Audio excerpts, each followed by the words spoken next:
All right, good evening. I'd like to welcome you to the regular city council meeting, virtual meeting of March 23rd, 2020. As you can see, this is a much different setup than we're normally used to. And we appreciate you taking part in this conversation at quite a interesting and concerning and challenging time in our community. So if you'd like to tune in further, we'll be at www.lakewood.org/council videos, or you can participate at lakewoodspeaks.org. I will now ask for roll. Paul, Here. Abel, Here. Vincent, Unmute. Sure.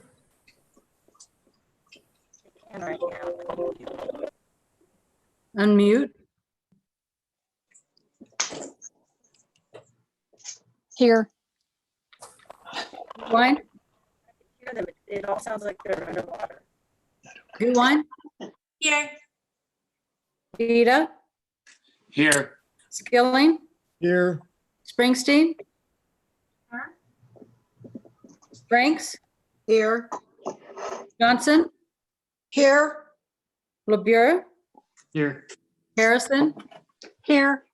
You have a quorum. Great. All right. Well, as we normally do, I'd ask that you please join me for the Pledge of Allegiance, and we will take a quick moment of silent prayer and reflection. And I think this is more meaningful probably than ever. So you'll please join me in that.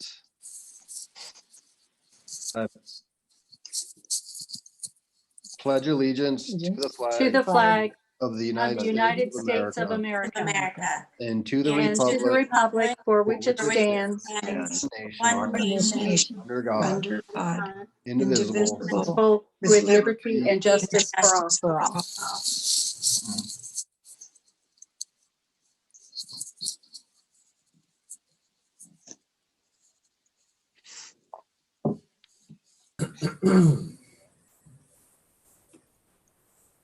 Okay.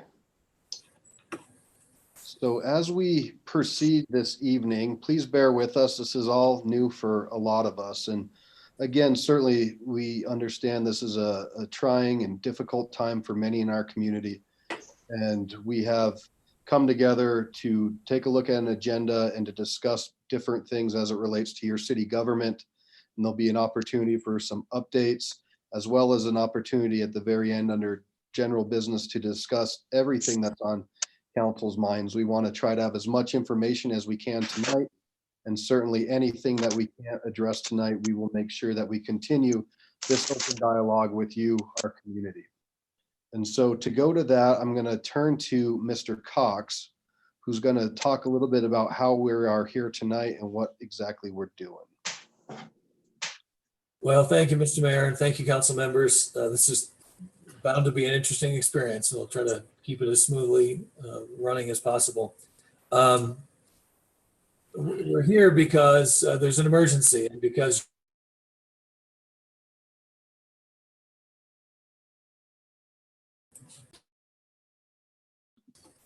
there we go. We're here because our code accommodates emergencies, situations in which the governing body of the city, like other governing bodies, does not have its normal ability to function under the historic structure. You 11 are the policymakers for the city, and you have meetings at which these things are done. But when an emergency occurs, like the one we're dealing with now, it can be really difficult, as evidenced by all this, to get a body of 11 people in the places where they need to be at the time they need to be in a position to take action. So our code, like most, has an emergency provision allowing the city manager to make a declaration or proclamation of a state of disaster or state of emergency.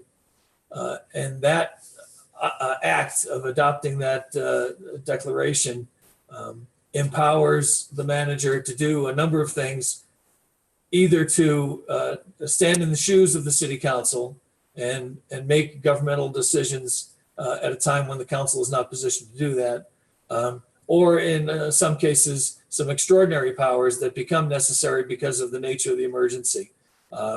Things like evacuations and curfews and such that you wouldn't normally think of as routine governmental powers, but they become necessary in certain emergency situations.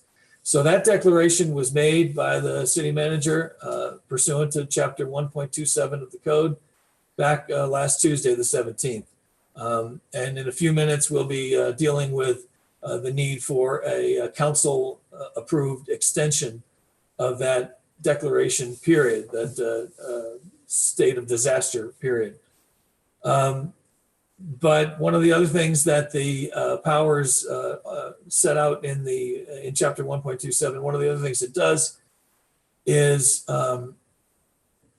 gives the manager the ability to adjust scheduling, cancel meetings, schedule meetings, convene, reconvene, reschedule, and to set aside, waive, suspend, and so on, procedures and notice provisions and formalities on the kinds of things that are normally enacted by the city council, but can't always be done that way. So what you end up with is where we normally have notice requirements for ordinances and the like, and agenda postings and all of that. In the emergency setting we find ourselves in, it becomes necessary to act more quickly than that. That's why they call it an emergency. So that action has to be taken. Even if the council is going to be making the decision, it may come to you in a different form and format and timing than you're accustomed to. And tonight's is a classic example and almost a bit of a chicken and egg situation. We need to have the ability to have meetings on an emergency basis. We need to have the ability to have virtual meetings like this where you're not all in the council chambers. I don't know if any of us could have concocted this fact pattern that forces us all to be in separate places, but here we are. And that ability to meet as you're doing tonight is not something that's addressed in the code currently. So what we have done is drafted an ordinance that would specifically allow for meetings to be held in locations where it's possible to hold meetings. And sometimes that means not all in the same room. Unfortunately, you can't adopt an ordinance unless you meet. And so we're here in a meeting to adopt an ordinance that allows you to meet in this meeting format. It's the ordinance that was sent off to everybody earlier today. Obviously, we would have liked to have gotten it to you earlier. Many of us have been working from home or remotely, and it's been a fluid situation where every day new pronouncements are made, orders issued by the governor, and so on.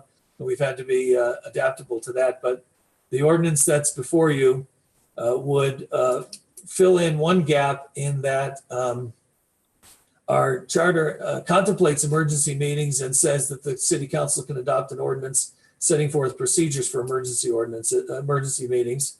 And tied into that is this concept of a virtual meeting where, with or without notice, that's what the emergency part is for, is how much notice can you give? But with or without notice, can we have a virtual meeting that doesn't have everybody in the same place as is normally required? Shortly before the meeting, I had discussions with a couple of folks who had concerns about language that are in the emergency sections of the ordinance. And it was suggested that perhaps we could deal with the virtual meeting provision, ask you to address that, approve an ordinance addressing that so that meetings like this one could take place. And then further discussions on the emergency front could be held at a later date on the subject of emergency meetings. As I look back at the ordinance after that phone conversation a little while ago, I do have some concerns because the virtual meeting concept really sits on the foundation of the emergency meeting idea. And it seems like the virtual meeting provision standing alone might not stand very well. So one suggestion is that as you look at that ordinance and you see the references to the emergency meetings, the part I heard concerns about was the non-quorum language and whether that was where you wanted it to be. So we're presenting that ordinance for your approval. It would be done in an emergency fashion, meaning this would be the one and only reading, and it would take effect immediately so that future meetings like this could be held. That is within the powers of the city council and the city manager under the declaration of emergency. But if there are parts of the emergency ordinance that you think are maybe not quite acceptable at this point, we can try to sever those out and deal with them at a later date. Otherwise, we would ask you to look at the entire ordinance and be prepared to have a motion on that in a few minutes. I'd be happy to answer any questions you have at this point. Thank you, Mr. Cox. And I'm going to ask Mayor Pro Tem to just read that motion. That way we can get into the record and we can ask those questions and go from there. And keep in mind, this is an extraordinary thing that we're doing here. This has never been done in the city before. We've never been in this circumstance. So we're, kind of learning on the fly and doing the best that we can. And so while we always like to have things out as early as possible, there was a challenge with this.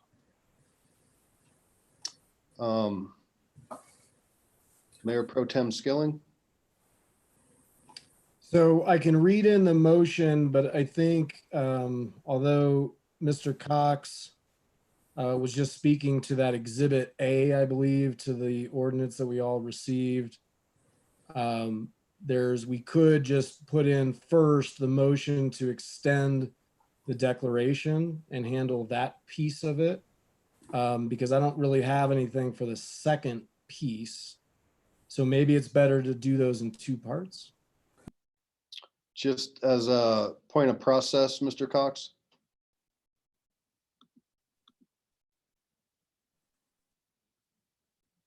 Bear with me. My apologies. Yeah, there we go. Thank you. I was muted by somebody else. The declaration extension we are treating as a separate agenda item. The order is really not that significant, except that the ordinance we're talking about is what authorizes specifically this type of meeting. So we thought that should probably be the first item addressed. And we can go about it a number of different ways. You could make a motion as to approve the ordinance as written, and then we can have a discussion about whether there are parts that should be removed, as we had talked about before the meeting. Or you could make a motion to approve the ordinance with whatever change you might have in mind, if you think that's the way to go. And I should add, before we go any further, Councilor Beta sent a couple of suggestions to me this afternoon, and I have notes on one of those concerns, this non-quorum issue, but his other comments are part of a different section that I think we could address in the form of an amendment. If you're all so inclined, maybe when it comes to that time, we can ask Councilor Beta to address that. But Councilor Skilling, does that help you make a motion? Yes, I can enter in the full, I can move to enter in the full ordinance. So why don't I give it a shot? It's, what is it, O-2020-11? Correct. Okay, let me give this a shot. I move for the adoption of ordinance O-2020-11 to continue the duration of the proclamation or declaration of state of disaster issued by the city manager on March 17th, 2020, pursuant to section 1.27.060 of the Lakewood Municipal Code until April 27th, 2020, or if that motion can't, or if that meeting can't happen, then until May 11th, 2020. Councilor Skilling, I think I was not clear. I sent you the motion for the next item, which is what you just read. We did not have a motion for this ordinance, because I think at this point we can just be a motion to approve ordinance number O-2020-11 on an emergency basis. That would be the extent of the motion, and then we can talk about any amendments to the ordinance itself. Then I withdraw my motion. And I will start again. I move for the adoption of ordinance ordinance O-2020-11. Second. Okay, so we have a motion and a second. We have 4 people with their hands up, so give me a quick second.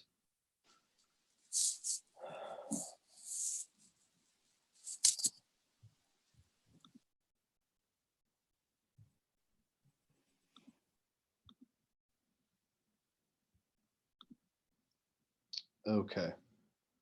Counselor Beta. All right, just give me one moment. You bet. Can you hear me? Yes. Okay. So I sent it, I'll start with the email that I sent to Mr. Cox, and unfortunately, I don't have it in front of me because I'm trying to get on on the on my email so I can look at it, and it won't let me go. So I'll have to go a little bit by memory. Well, Councilor Beta, if you'd like me to start the discussion, I have a general summary of the change that you had proposed.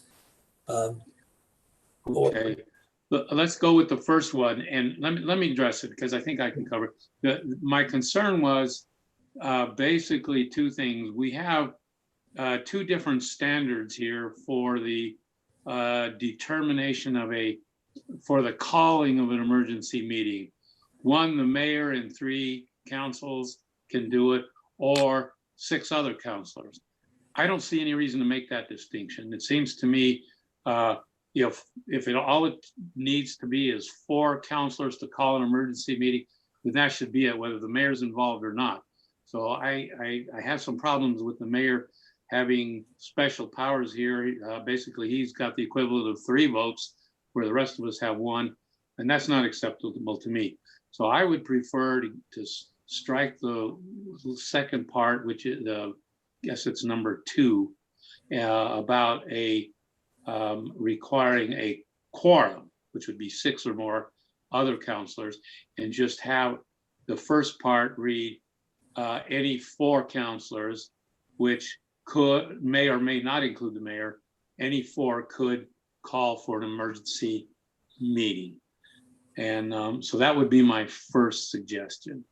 Then secondly, as far as the notice provision at the end, I think it's number 7, my concern was that as I read it, and again, I don't have it in front of me, but as I read it, it could either require personal service or notice delivered to our home, or telephone or email notice. And my feeling is it ought to be both. I think the 2, either a personal service or delivery to home, and an attempt in this day and age of either an email or a phone or both. So I think it should require both of those. For example, if this had happened last week while 4 of us were in DC, you wouldn't have been able to serve any of us personally, and you wouldn't have been able to, wouldn't have done any good to notice us at our home. So it would have required at least an email or a phone call. And I think that it should be both, one and the other. So those are my first 2 suggestions. I have some other issues, but I think let's just start with those. So I'll yield the floor. Mr. Cox, do you have anything to add now? Do you have anything to add?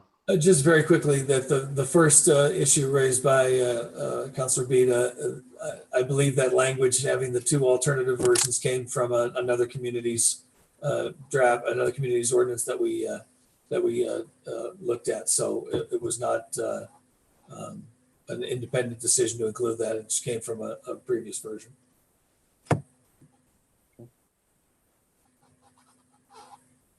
Counselor Johnson? Thank you. I too am having a few problems with this ordinance. It talks about an indefinite period.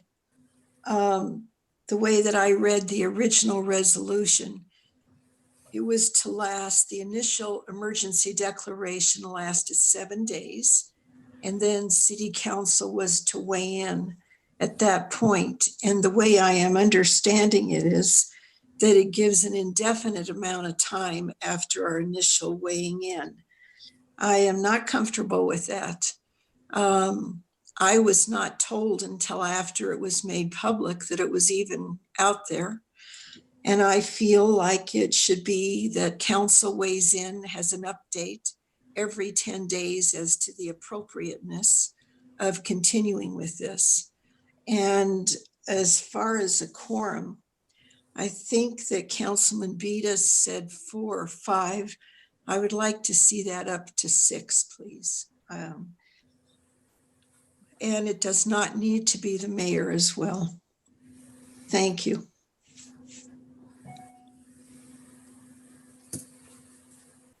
Counselor Springsteen?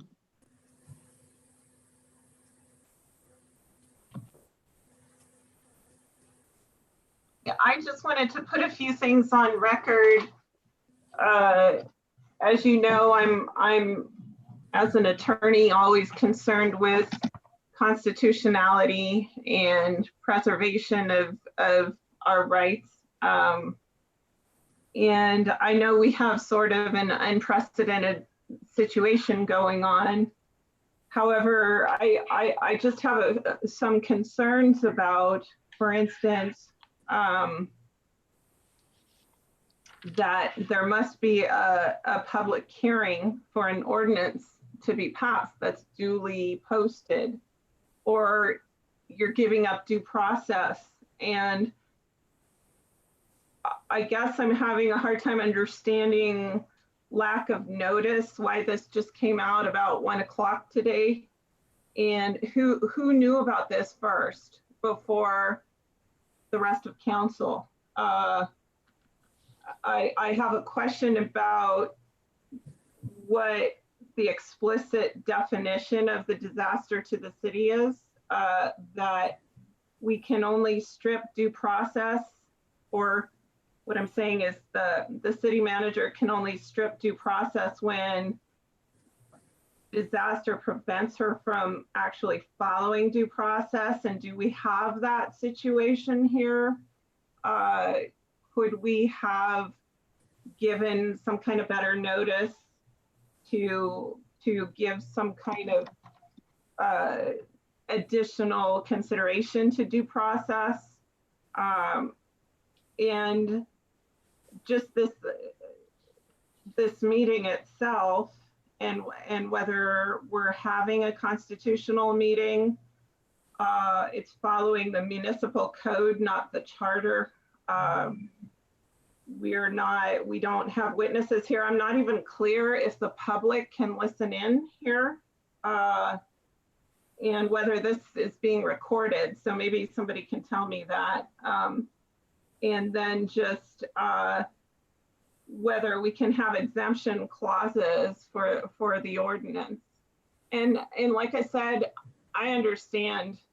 I mean, I have been under quarantine for 13 days because I went to Washington, D.C. and was exposed to the virus, and am still healthy, thankfully. But I am just wondering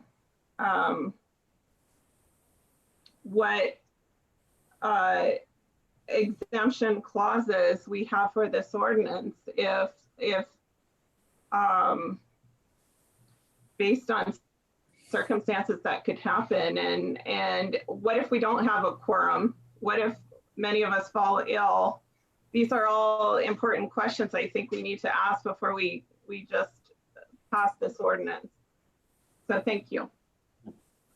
Thank you. I will say that Channel 8 is tuned in, so the community is watching right now, as well as the fact that it was posted as to the kind of what was going to happen, and the links to participation via Lakewood Speaks, and a telephone number for residents to call in on. Mr. Cox, did you want to try to address that? Certainly. I did send an email later this afternoon to the council trying to address some of the issues that Councilor Springsteen has raised. You know, the whole point of the emergency chapter is that things have to happen, and the process is put in place to protect the public and to protect their right to be heard and all that. Those get sacrificed in some cases because action has to be taken in order for the government to function in some reasonable way. This is a good example because of the inability of the public to be where you are and for you to be where they are. So it's a vivid example of an absence of public input. And obviously we try to follow those standards as much as we can. In this situation, could there have been notice earlier in the process? Certainly. We've all had a lot to do since this thing has come along. Personally and professionally, we've all had a lot to do. And we are trying to follow the daily edicts coming from other places and help people understand how they affect us in our work and in our lives with the city of Lakewood. So we're doing what we can within the bounds of what you're used to, knowing that the whole point of the declaration is to allow things to happen that would not normally because of notice requirements and the like. You know, we've had people working from home, working remotely, and communication gets a little more difficult when you do that. We've had to stop and interpret some other things that have come along. That's not to make excuses. It's simply to say that that's why we have this kind of provision, because sometimes you can't do what you normally need to do. But without doing these, having meetings like this, there would be no meetings, there would be no decisions, and there would be no purchases and acquisitions that would otherwise require approval. So the whole array of powers comes to the city manager at a time when the city council can't do what it normally would do. And we're doing the best we can to make things happen as quickly and efficiently as possible. And this meeting is the result of that. Thank you, Mr. Cox. I have Mr. Abel, then Ms. Gutwein, then Mayor Pro Tem Skilling. Hold on, Mr. Abel. Let me get you unmuted real quick. Go ahead. Okay. I appreciate all the hard work that's gone into this. However, the proposal gives the city manager sweeping powers. In an emergency like this, we need that. We have to be adroit enough to handle situations as they arise. To have another point person might put it into a political arena, and that wouldn't be proper either. My concern, though, is we are going to give these broad sweeping powers to the city manager.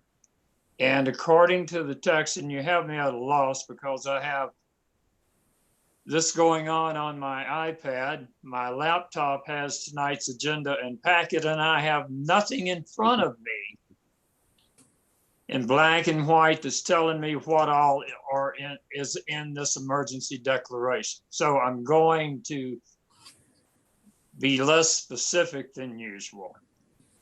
And speaking of that, I don't have that in front of me, but I have had it available. The public that's watching this has no idea what we're talking about. And I think that is a shame. We probably could have squeezed it on to tonight's agenda packet in some way or another. But other than that, we need to give these powers to someone. And I think the city manager is probably the best person to vest them in to avoid any kind of political appearance. The problem is this ordinance is indefinite. And I think just like the ordinance that Ms. Hodson put into place last Tuesday, in which we're operating under tonight, in which we don't need to authorize for this meeting, it's covered under her powers already. But I think we need to have a more periodic review and reaffirmation of these powers. I would suggest we look at perhaps a 10 working day turnaround. Have a review after 10 working days. The other thing I would like to bring up is that these powers are accorded under ordinance of the city council, which under Article 3 of the city charter is proper. However, it says that any powers that we give the manager are subject to the provisions of the charter. I would like it to be very plain that Ms. Hodson's powers include everything that comports with our city charter. That's the condition placed on the ordinance that vested these powers in our city manager. I endorse that wholeheartedly. We have to react quickly and take advantage of whatever we can in this emergency situation. But we have to ensure review, advice and consent, I think is how we put it. If the manager wants to do something and once every 10 days, she has to explain why, we need to continue the powers and we can consent to do so. So there's my 2 cents worth. Thank you. Councilor Gutwein.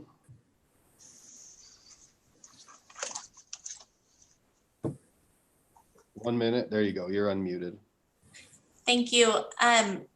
Mr. Cox, could you please clarify what action would be necessary to get out of the state of emergency, or to, the concern is that this is indefinite. What action would it take to end the state of emergency as written? Thank you, Councilor Gutwein. Because we have the 2 separate agenda items, I haven't spent much time talking about the declaration, but obviously they're tied together and there's reference in this ordinance and the whereas clauses to the duration. In all candor, the language of 1.27.060D, which is the duration section of our code, is not nearly as clear as it could be. And we're finding that out because the very first sentence, to answer Councilor Gutwein's question, the very first sentence under duration says a state of disaster shall remain in effect until the city manager declares by proclamation that the threat of danger has passed or that the disaster conditions no longer exist. Okay, now we know how that thing is going to end, except that the next sentence talks about the ability of the city council to decide on and approve any extensions, continuances, renewals. There's all kinds of different language in there. So in terms of the duration of the declaration, there are a number of points of view, from everything from, well, the manager has unlimited authority to adopt an indefinite declaration to, well, the manager has 7 days, and after that, the council has to get involved to extend it.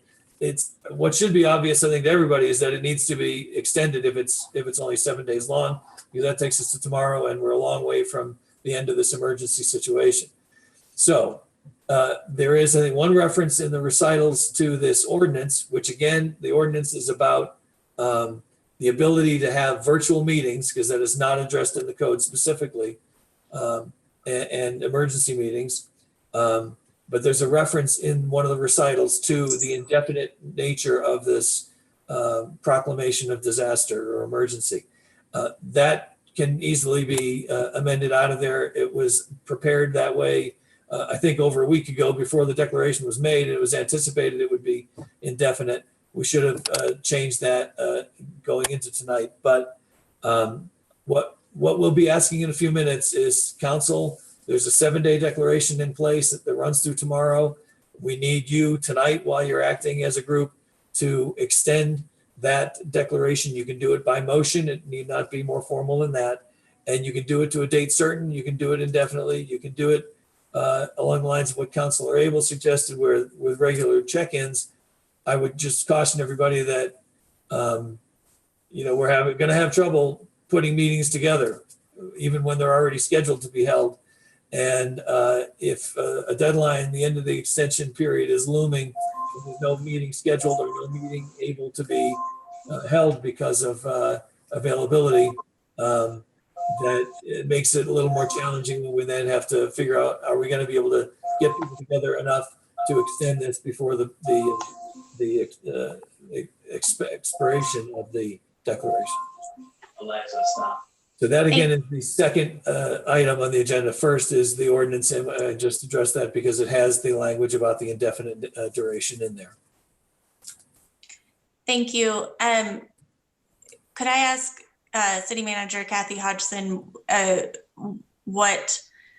so my concern is that I certainly appreciate the unease with the indefinite nature of this ordinance. However, my top priority tonight in every decision that I'm going to be making is ensuring that we put our public health and safety first and enable our city to take quick action.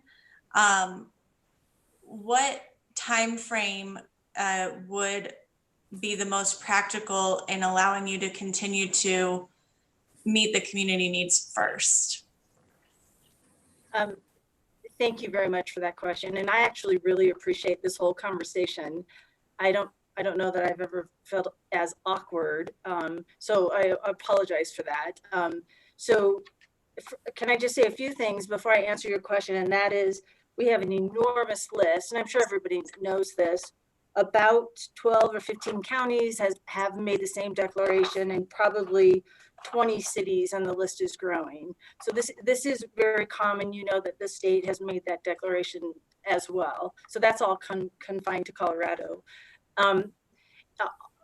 All this is it allows staff to be nimble in terms of any needs that we might have.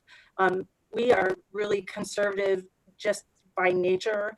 One of our needs right now is because we have so many employees working from home and working remotely, not all of them have the equipment and the laptop. So that would be an example of a purchase that we would make without the necessary ordinance in front of council, and then a second reading, and then the 30-day delay. So that's an example of taking advantage of this particular declaration.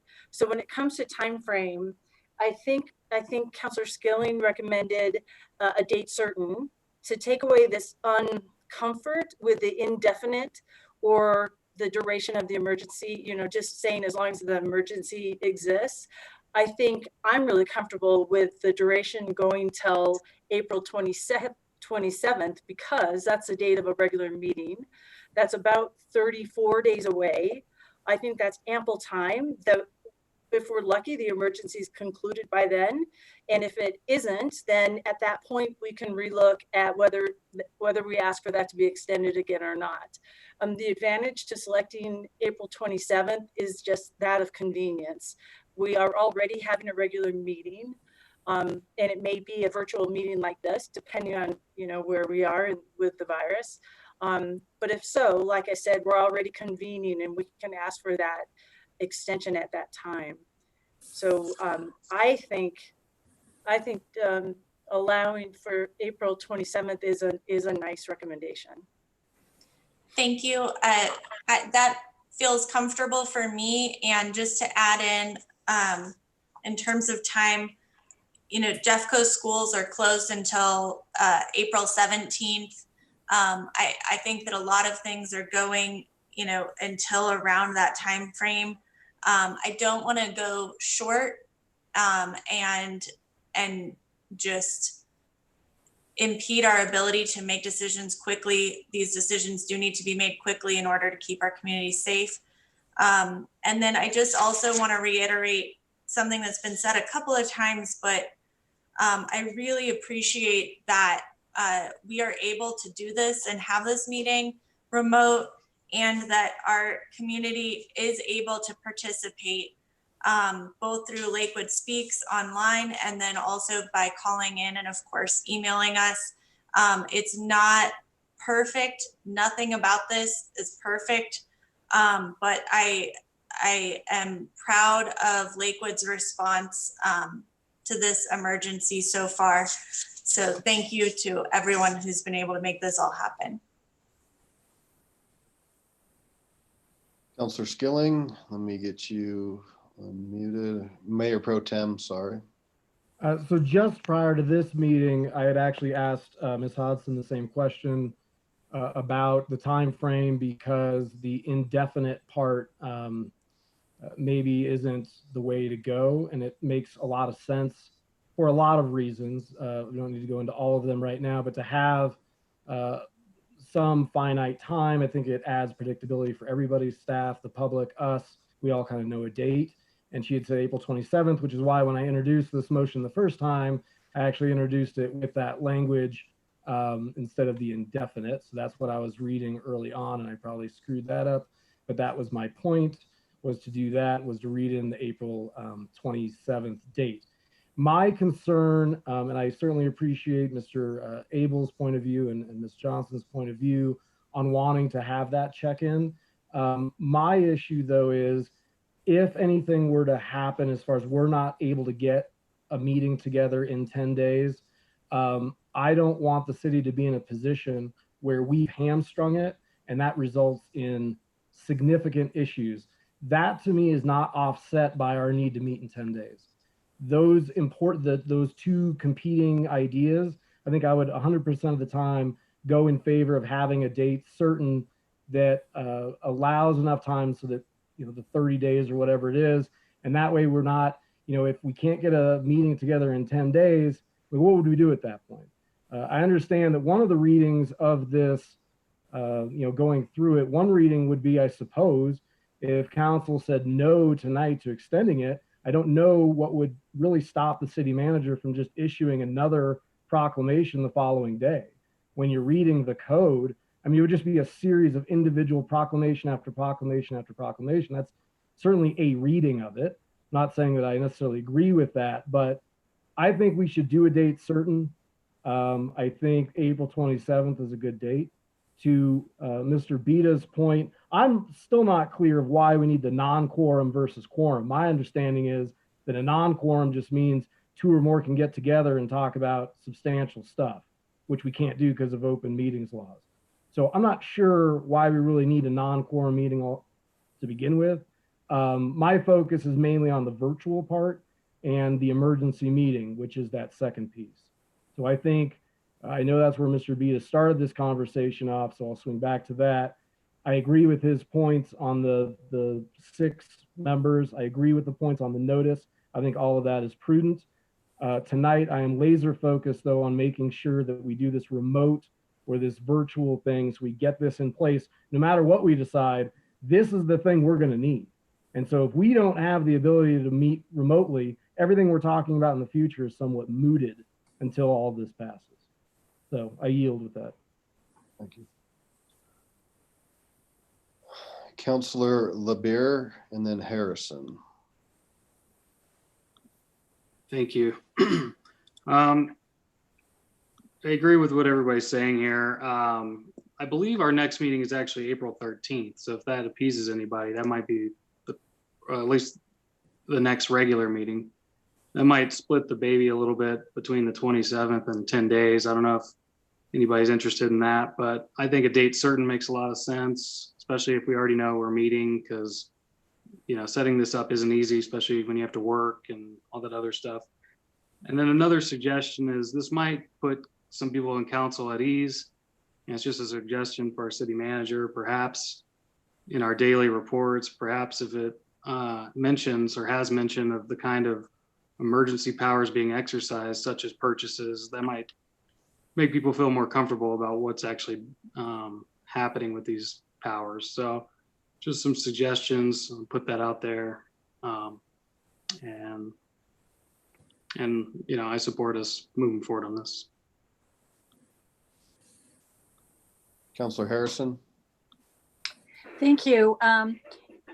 Being the old dog here, I had to really learn how to do this, this virtual meeting idea. But now that we're here and now that we're doing it, it seems like a very good answer to situations like what we're in. Had we talked about this 6 months ago, none of us would have thought that this would come to pass. So what we can't see the future and see what's happening, but what we can see is we have technology that can address the need for us to get to actually help make decisions. I support the idea of time certain and looking at city meetings For example, the April 27th meeting sounds absolutely perfect. And if we decide as a body that we do need to have a second check, I could do every 10 days as a review if that was something that we needed to do.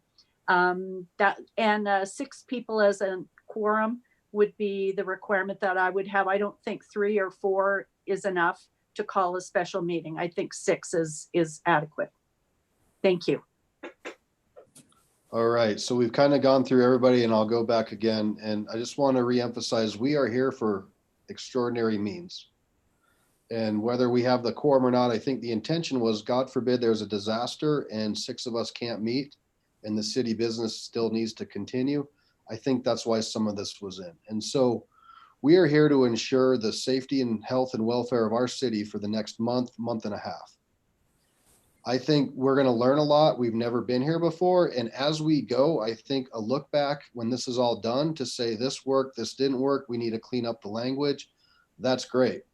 I don't want to get hung up on that necessarily tonight. I think there's some things I think we can do a date certain and continue on doing the people's business, giving Kathy the authority that she needs to make sure that when something comes about, she can act on it for our residents. You know, there's pushback. Well, we don't want the mayor to have this part. Well, if not the mayor, that's certainly not my job in this kind of a government. It's the city manager's job. And I think she's proven herself well, certainly through all of this. And I don't want to get too hung up on this question. If it's amenable to have a date certain done, let's do that. Let's continue on with the people's work and have a check-in when this is all done to say this worked or this didn't work. So now I'll go back through the lights that are on. Mr. Beta. Thank you, Mayor. So just a couple of things. First of all, I agree. Some limitation, date certain would be great. I'm open to negotiation on that, but I do think date certain on the emergency powers should be in place. So I'm glad we're talking about that. The other thing is, and I'm going to direct this to Mr. Cox. Again, my reading of this ordinance that we have in front of us that's being proposed is really quite simple. We've got these what we lawyers call recitals. Well, we're not enacting the recitals. Those are already in place. Those are givens. The city manager's powers are already in place. We're not doing anything about that other than recognizing that they're there. And because they're there, we need to do some other things or do something. And so I think it should be made clear that we're not at this point addressing her powers at all. The only thing we're addressing is Exhibit A. Exhibit A is the meat of what we're dealing with. And that means it is basically, how do we call an emergency meeting? And so, and that's where my initial comments were. And I don't think we need 2 different standards for calling an emergency meeting. And I would stick with my suggestion that 4 is sufficient to call a meeting. Now, as I understand it, and Mr. Cox, correct me if I'm wrong, that doesn't change the number of people that need to attend the meeting in order to have a quorum. That's controlled by our charter, and we still have to have a quorum. Even if only 4 of them call it, we still have to have a quorum, and we still have to have a quorum in order to take any action. And this, as I understand it, this ordinance being proposed tonight does not change any of that as to how many it takes for our body to act. Only how many it takes to call an emergency meeting. And so, is that correct, Mr. Cox? Am I right about that? That is correct, sir. It's just about how many need to participate in the decision to schedule a meeting, to hold a meeting. It's not about what's needed to take action once there. Yeah, still got to have 6, still have to have a quorum. Still have to have a quorum. And so none of that's changing here. So the only thing is giving any 4 of us the power to at least call a meeting and get the discussion started. And I think that's reasonable. We still can't act unless we have a quorum and everybody, at least the quorum is agreement. So I just wanted to make sure we're clear on that. So that's all I have. Thank you. I yield. Thank you, sir. Councillor Abel, you're right above. Go ahead. Yes, thank you, Mayor. The reason I was going for a periodic review because my concern is, I'm also concerned if we have a date certain, folks are going to say, oh, it's going to end on this date certain. And I don't think we can do that. Certainly, I don't mind reviewing it on the 27th or the 13th, whichever way you want to go, as long as we review it. But I want to make sure folks know that we're not now targeting any date certain for the expiration of our concerns and emergency actions. But anything that'll keep us fast on our feet and able to respond quickly, that's fine with me. As far as the quorum, Mr. Beta nailed it. There is nothing in this that says that changes the number of votes taken or the condition that a quorum be present before a vote is taken. So, and I would also go with 4 of us, whether it's the mayor and 3 others, the mayor pro tem and 3 others, any 4 of us should be able to call a special meeting. But and again, that keeps us nimble because we might not have time to contact 11 people or even 6. Thank you. Thank you. Councillor Johnson. Thank you. Well, I very much appreciate everybody's input, and I'm grateful that we can meet like this tonight, actually. I do appreciate having a date certain to review this. I think April 13th is adequate. We'll be meeting, and that to me seems like a very good compromise. And then after that, I'd like to see council every 10 days be apprised of what it takes to continue with this. The point being that council needs to be part of what's going on here. You're right, we need to be flexible, Councillor Abel. And certainly if it's feasible, if anything like this ever happens again, I would like to see City Council be apprised of this prior to it actually being implemented. I like the idea of only needing 4 to call the meeting and 6 to call or to have as a quorum. Whether the mayor is involved in that 4 or not, I don't think that's necessary. We've got some very bright minds here. And if 4 of us feel that there is a need, I'm perfectly comfortable with that.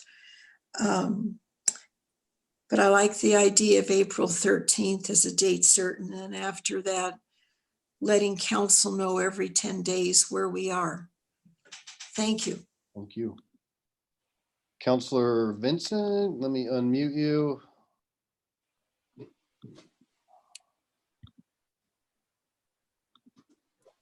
Okay. Go ahead. I'm just wondering if we could put a pin in this or land the plane somehow so we can get this taken care of and move on to the rest of the business. It seems to me there's been a lot of discussion, and so I don't know if I call the question because I don't think there's a question to be called, but could somebody kind of synthesize what we've been talking about? I don't care if it's the 13th or 27th, but then we can vote on that.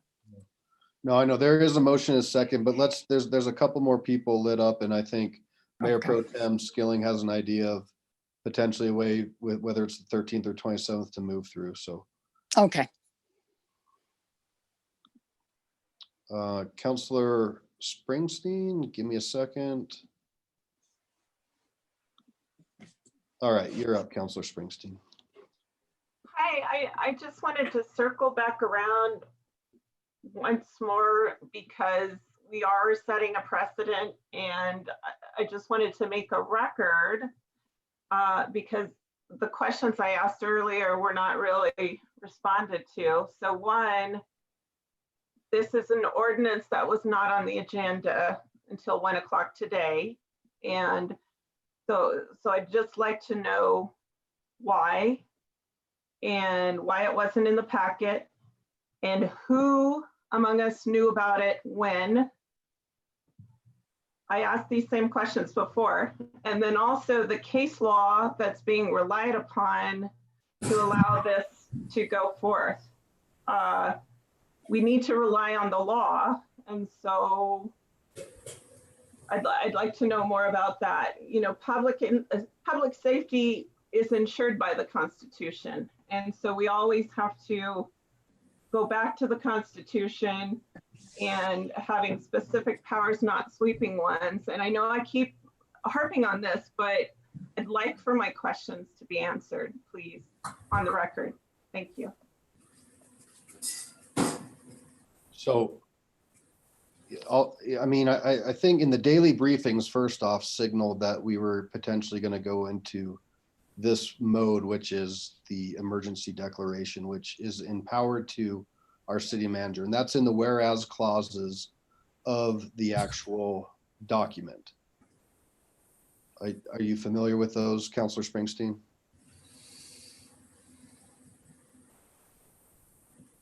Sorry. Go ahead. I'm sorry, you said the whereas clauses? So in the proclamation that the city manager issued, Yeah. states all of these different things based upon what laws and what rules we are following to institute this. Yes. And that was sent out last Tuesday. And just the inherent reason that we're here tonight is because we're having an emergency meeting to discuss this. And it wasn't probably done the way we all would like to see things done, but this is where we're at. And I would defer to our city attorney, just say, are we following the rule of the law in what we are doing? And I think that's really what you want to know. And well, I asked some specific questions, okay, and I'd like to have them answered for the record, because this will come back around. If we're all still here in a year, it'll come back around to haunt us. So I just want to make sure we're following the law. okay. Mr. Cox, are we following the law? Yes, we are, Mr. Mayor. This has not been a week when there was an opportunity to provide a legal research memo with case law that most of you, I suspect, under the pressures that you're experiencing, would not care to take the time to read. I can assure you that we have done the research to ensure that this type of declaration ordinance that we have in place, that I'm referring to chapter 1.27, has been upheld in the past. It is similar to what's being done in a number of other communities, as the city manager said. And most of what we're talking about are not constitutional requirements. Most of what's addressed in these powers are procedural requirements that the city has adopted with the goal of due process and public participation and all that goes with that. But for the most part, we're talking about procedures put in place for the convenience of the citizens and for predictability and certainty and consistency. And we're recognizing the need to vary from those procedures in a circumstance where we can't get the council together at its usual time and its usual place for its usual purposes. So we can take the time and prepare that kind of memo to back this up with prior case law. There's not a lot of case law, though, however, because emergencies like this don't happen very often. When they do, it is recognized that, yes, some shortcuts had to be taken, some changes had to be made, the way things were getting done. I'll just take a moment to say that I was involved, and I don't think this is a matter of coincidence, but I was involved in the last major emergency in Colorado when the flooding happened in the September of 2013. And I represented a town that was as severely damaged as any in the state.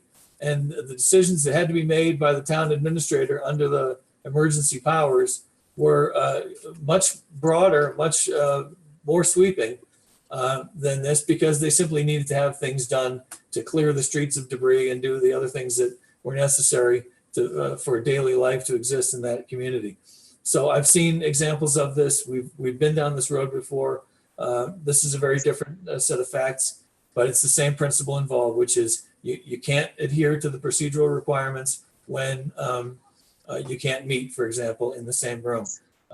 So I'd be happy to address those questions of Councilor Springsteen's when there's time. If you don't approve this ordinance tonight, authorizing the virtual meetings, then arguably after the vote is taken on this ordinance, you'll have to adjourn because virtual meetings would not be authorized. There are a couple of ways to view that, but that's one view, that we needed that approval in order to have this meeting tonight. and then we can address those items as we go forward. The powers are in the ordinance that allows for the declaration of emergency to be made. That declaration was made. Those powers are in place. We're not debating which of those powers is suitable or appropriate or not. And those powers will remain in place as long as the declaration remains in place. But that's the next agenda item. Right now, we're just talking about the virtual and emergency meeting sections of that ordinance that's in front of you, ordinance number 11. One last point, I just wanted to go back to Councilor Bida. You're planning to bring this forward, Councilor.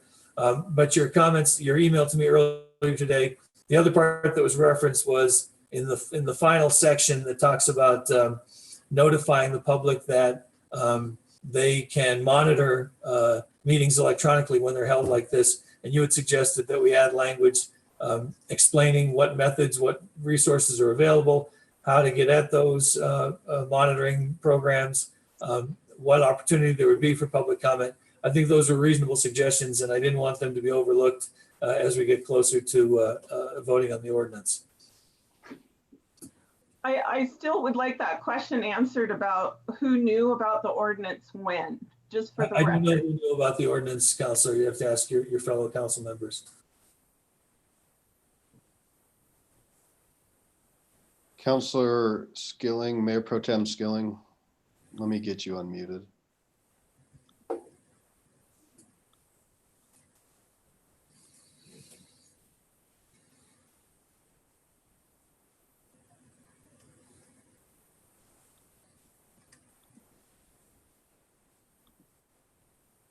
Go ahead. Muted. Oh, there I am. I think actually Councilor Springsteen was saying something and her microphone cut off. I think I saw that. Am I correct? Hold on. Go ahead. Councilor Springsteen. Was I wrong? Yeah, yes, Councilor Skilling, thank you. I just wanted that one question answered for the record about who knew about the ordinance when, and I just wanted that for the record because it seems like we all knew at different times, and so I'd like to know. What, are you referring to the ordinance, Councilor, or the declaration made by the city manager? The ordinance that we're voting on right now. Well, I can just speak to I think the ordinance, well, I can just speak for me. I think the ordinance came out today is when we saw the language in the ordinance. But with that said, here's my thought. I mean, I've had a hell of a day, pardon my French.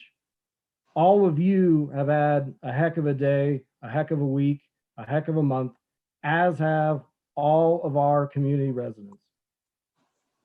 And on this particular issue about making sure that we're keeping everybody safe and making sure that we do everything in our power to make sure this city operates properly, we all need to be in this together. We bicker about a lot of things. We go on and on and on all night, and it's fun and I love it. But on this particular issue, let's just get together on it. If it's the 13th, okay, it's the 13th. If it's the 27th, it's 27th, fine. But let's just get this done for the sake of the community and move on. So if it's the 13th, if that works, it sounds like that's a great compromise that everybody can get behind from what I'm hearing. Let's do that. And so for the sake of our community, we're coming out with a unified voice and saying, this is important to us and we made a decision, let's move on. With that said, to Mr. Bida's point, I don't want it to get lost. He did have some additions to the remote part of things that we do need to address at some point. I think Mr. Cox just alluded to that. We need to get back to that at some point. So let's not lose sight of that. So with that said, let's just get this done. So Mr. Cox, well, Mayor Pro Tem Skilling, so you have a motion and a second. Does that motion need to be amended? And if so, Councilor Vincent, would you withdraw your second? Yes, I'll withdraw the second. And Mayor Pro Tem, then do you want to restate that motion? Well, it depends. Are we doing the first part of it and not talking about the full ordinance? Because there was more to talk about with Mr. Bida if we were going to do the full ordinance. So Mr. Cox? Yes, sir. What I've heard regarding changes to the ordinance, what I've heard is that instead of a two-tiered notice system with 4 members and 6 members, that there be one 4-member provision. That any 4 members, mayor, council members, pro tem, whatever, any 4 can call an emergency meeting. So that would be one change to the text. The second is what I just referred to with Councilor Beta, that I sort of paraphrased his requests for changes to the to what information is provided to the citizens in the event of an emergency meeting.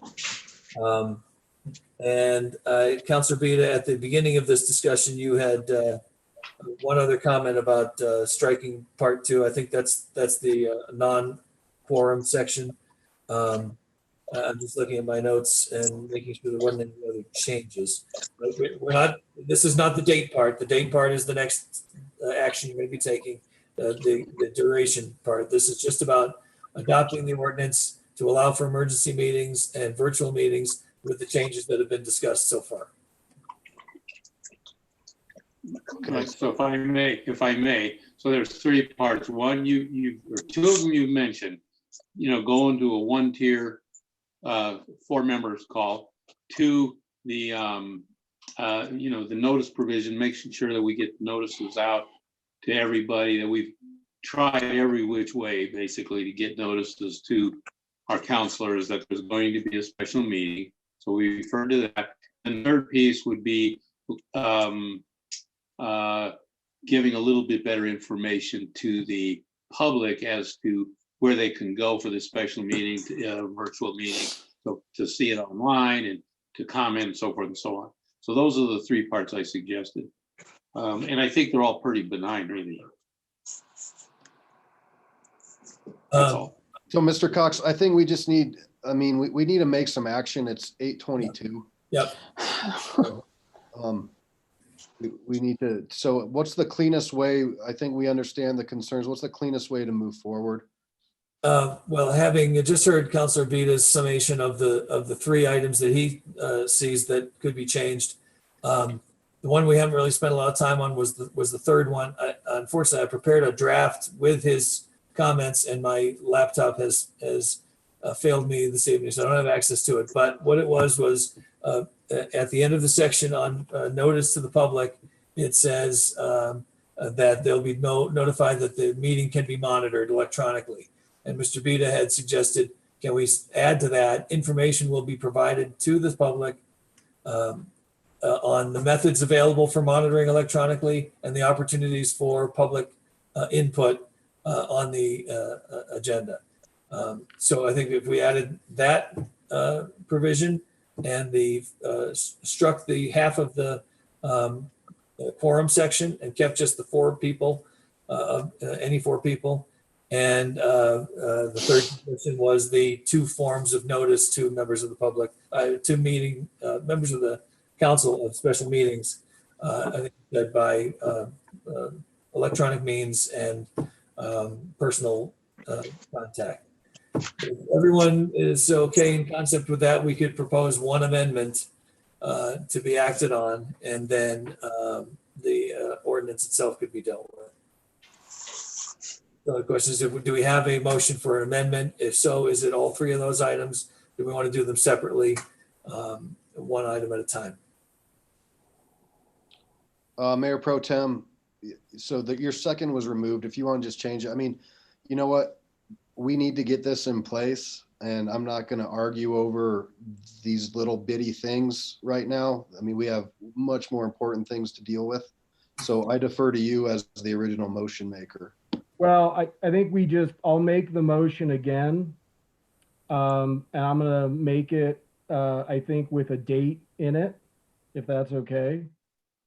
And then I would defer to Councilor Beta to make his amendments. I think he's got a good handle on, he mentioned a 3-tier, and we can do that as a single amendment, or we can do it as multiple amendments, however he prefers. And then we can just get this done in that fashion. Sounds good. So will you restate your motion and I'll ask for a second from Counselor Vincent. I move to adopt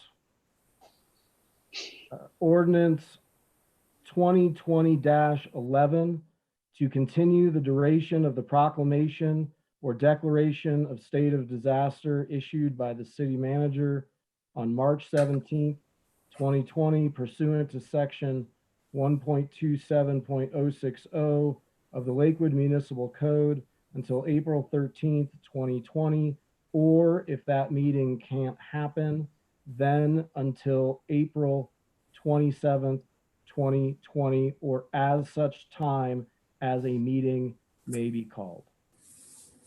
Second. All right, motion and a second. Counselor Beta.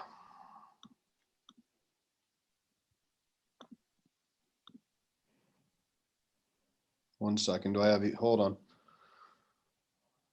There you are. Go ahead, sir. Okay, thank you. All right, so again, I'm kind of going from memory because I can't get into any of the documents or anything, but I would move to amend proposed ordinance 2020-11 to delete paragraph exhibit A. I think it's paragraph 7. Is that right? Paragraph number 2. Do I have that right? Somebody. One second, Mr. Somebody has the thing in front of them. I'm sorry, I don't. I can't. No, get you're to it. fine. Mr. Cox, go ahead. I'm sorry to interrupt, Councilor Beta. We once again have a disconnect between the ordinance and the amendments to the ordinance. The motion that should be on the table is the motion to approve ordinance O 2020-11, which is establishing the emergency and virtual meeting procedures. And then Councilor Beta, you have proposed amendments to that. So the motion that was made was regarding the duration of the declaration. That's our next item. We're just adopting the ordinance for emergency and virtual meeting procedures. That can be the simple motion made and seconded. Then Councilor Beta can propose the amendments to that motion. And so that motion was made and seconded. So Counselor Beta. Right, and I'm amending the proposed ordinance, and I'm trying to refer to the specific provisions of Exhibit A, Counselor Cox, and I don't have it in front of me, so I'm asking you to help me a little bit if in fact you have it in front of you. I don't, it's on my failed laptop, but what we can do is change the quorum requirements to say any 4 members can call a special meeting. We'll get the section numbers right. We'll get that in the right place. So all right. The number of people necessary to call an emergency meeting is any 4 council members. Second, that the notice to council members of the proposed emergency meeting be done both personally and when possible electronically or by telephone, I think is what you had suggested. And third, at the end of the exhibit, that the information to be provided to the public about a special meeting include information on how they can monitor the proceedings and how public input can be taken under the circumstances.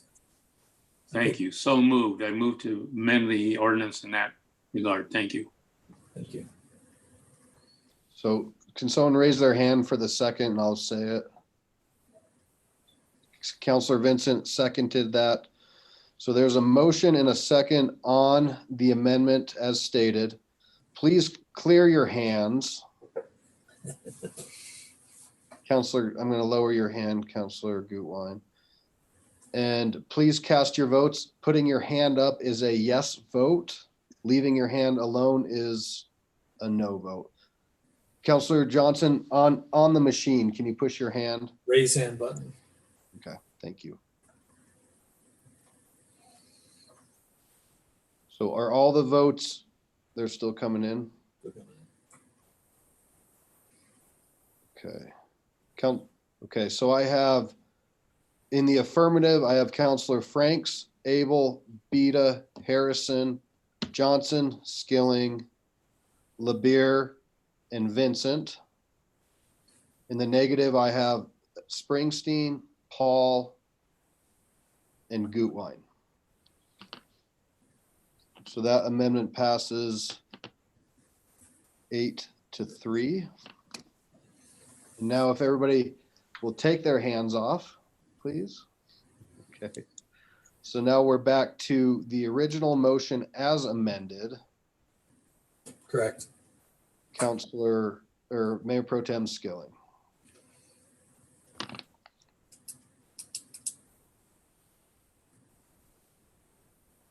So will you make a motion to adopt this ordinance as amended? He's I'm sorry. muted. Yep.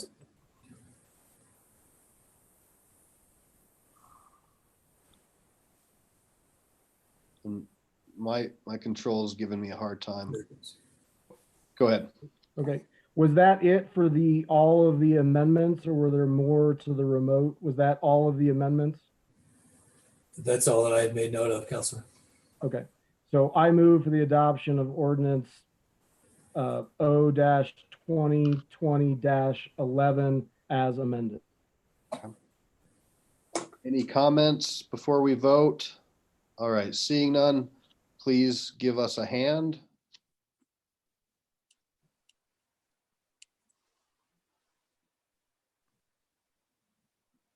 Okay. And that will pass with Mayor Pro Tem Skilling. These are the ayes. Mayor Pro Tem Skilling, Councilor Gutwein, Abel, LeBeer, Franks, Harrison, Beta, Vincent, Johnson, and Paul. The nay is Councilor Springsteen. Do I have that correct? Okay. Madam Clerk, was that clear on both of those? And I don't have you unmuted, but just to make sure we're testing this out right. There you go. Can you just give me a thumbs up? I can't control you. Thank you. All right.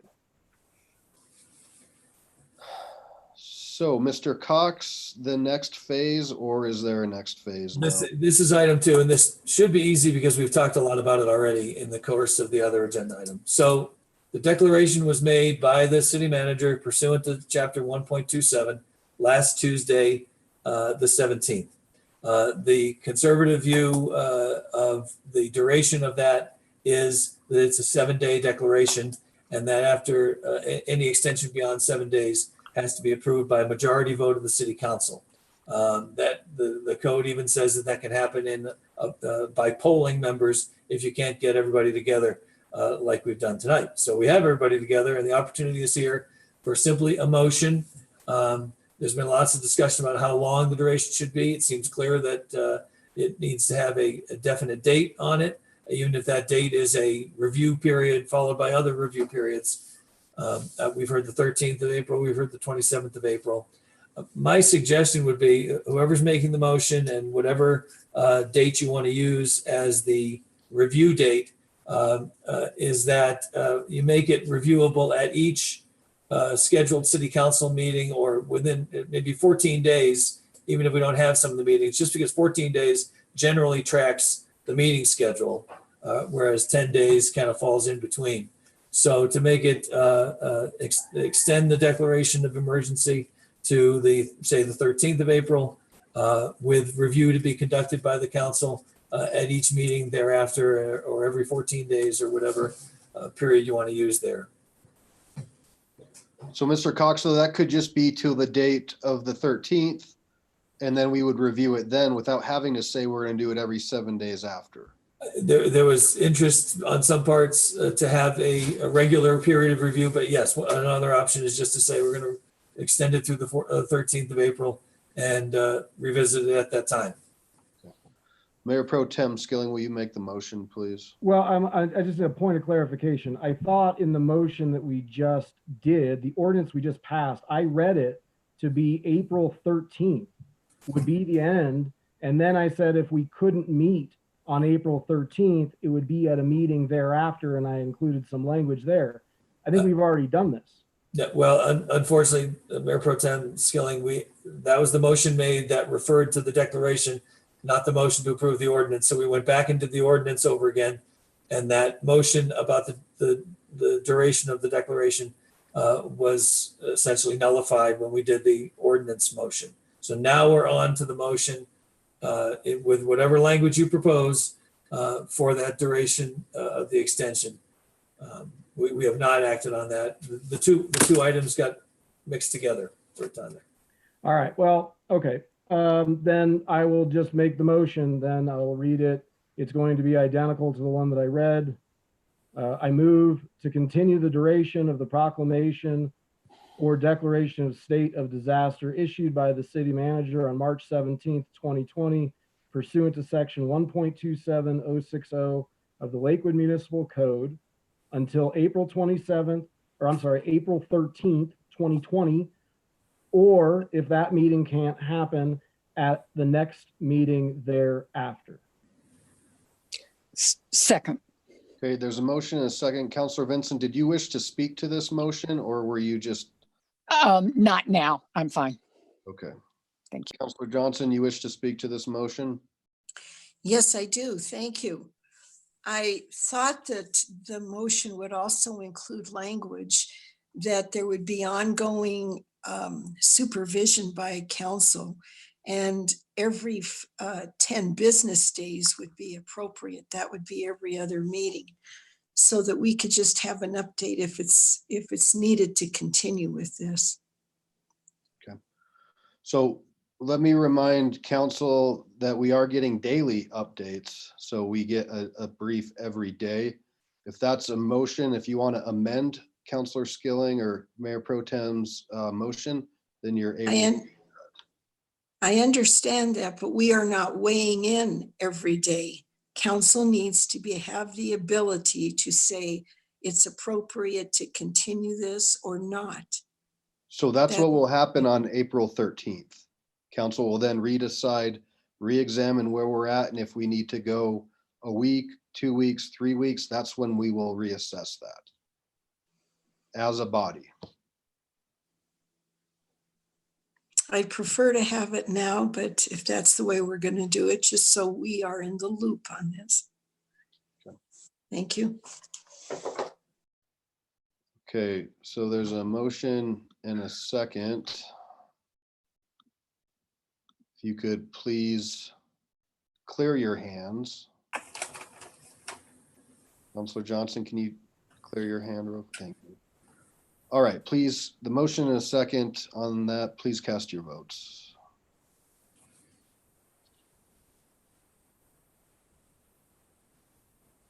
Okay, so it looks like we have 10 ayes, 1 nay. The nay being Councilor Springsteen, the ayes being Mayor Paul, Councilor Gutwein, Councilor Vincent, Councilor Abel, Councilor Franks, Councilor Harrison, Councilor Beta, Mayor Pro Tem Skilling, Councilor LeBeer, Councilor Johnson. Did we miss anybody? Okay. Please, if you would, remove your hands.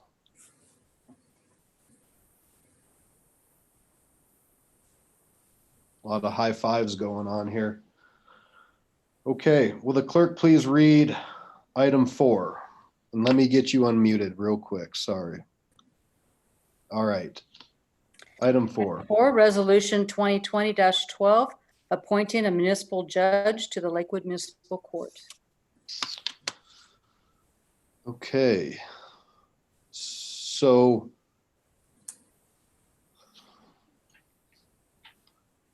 Mayor Pro Tem, do you want to make a motion for item 4?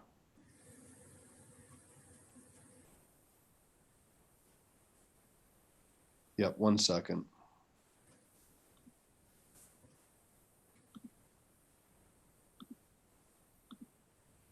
Go ahead.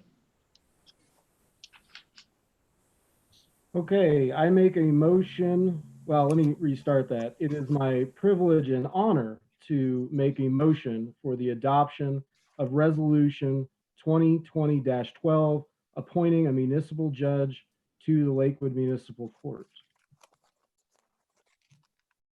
Wait, sorry, read the wrong thing. No, I think that's it. That's right. Okay. Councilor Vincent. Muted. Second. So we have a motion and a second, and this is certainly unconventional. And we had went through this process. If you remember, we spent a whole Monday night interviewing three candidates and narrowed it down to Nicole Bolzarth. And we want to congratulate her tonight. We were going to have a reception. We have not been able to do that, but we certainly promise that here in the future that we will take that opportunity. We're very excited to welcome her to the bench and bring a lot of great ideas. And if any other council members would like to weigh in, please. Okay, seeing none, we have a motion and a second. Please cast your votes.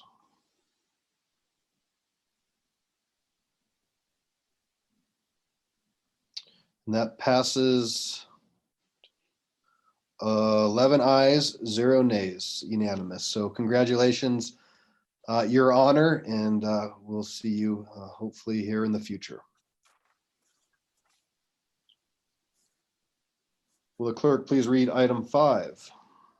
Item 5, Resolution 2020-13, appointing members to the Planning Commission. So normally we have the chair make this. Counselor Abel, did you want to make that motion? Be happy to. I move for the adoption. I don't have the number. 2020-13. 20-13. 2020-13. Adoption of this resolution will officially appoint Kathy Kintner to the Planning Commission to serve a 4-year term, which will begin on April 1st, 2020, and will end on March 31st, 2024. Adoption of this resolution also will officially appoint Rhonda Peters to the Planning Commission to serve an unexpired 4-year term, which began on April 1st, 2017, and will end on March 31st, 2021. Okay, is there a second?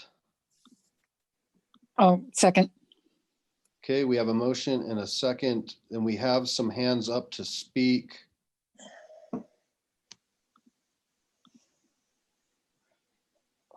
Counselor Gutwein. Was your hand? No, okay. Counselor Abel, your hand is up. Yes, it is. We had an impressive group of applicants for these 2 positions, 16 total. That was 2 nights of 8 interviews apiece for the screening commission. We worked hard, and the crop of applicants was exceptional. We settled on 2 folks who have extensive knowledge of our zoning documents and our community. So I'm happy to offer their names in nomination. Okay, so we have a motion and a second. Any recusals? Okay, seeing none, no other comments. I will just let everybody know that I am a no on this. And if people want to discuss that further, I'm happy to have those conversations. So please cast your votes.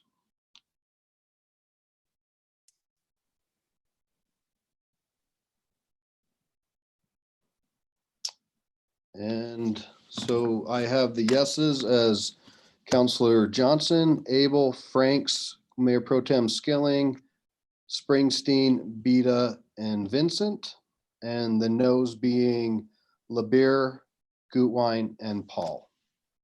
Did I get that wrong at all? Okay, thank you. So if everybody could lower their hands. Counselor Harrison, did you need to?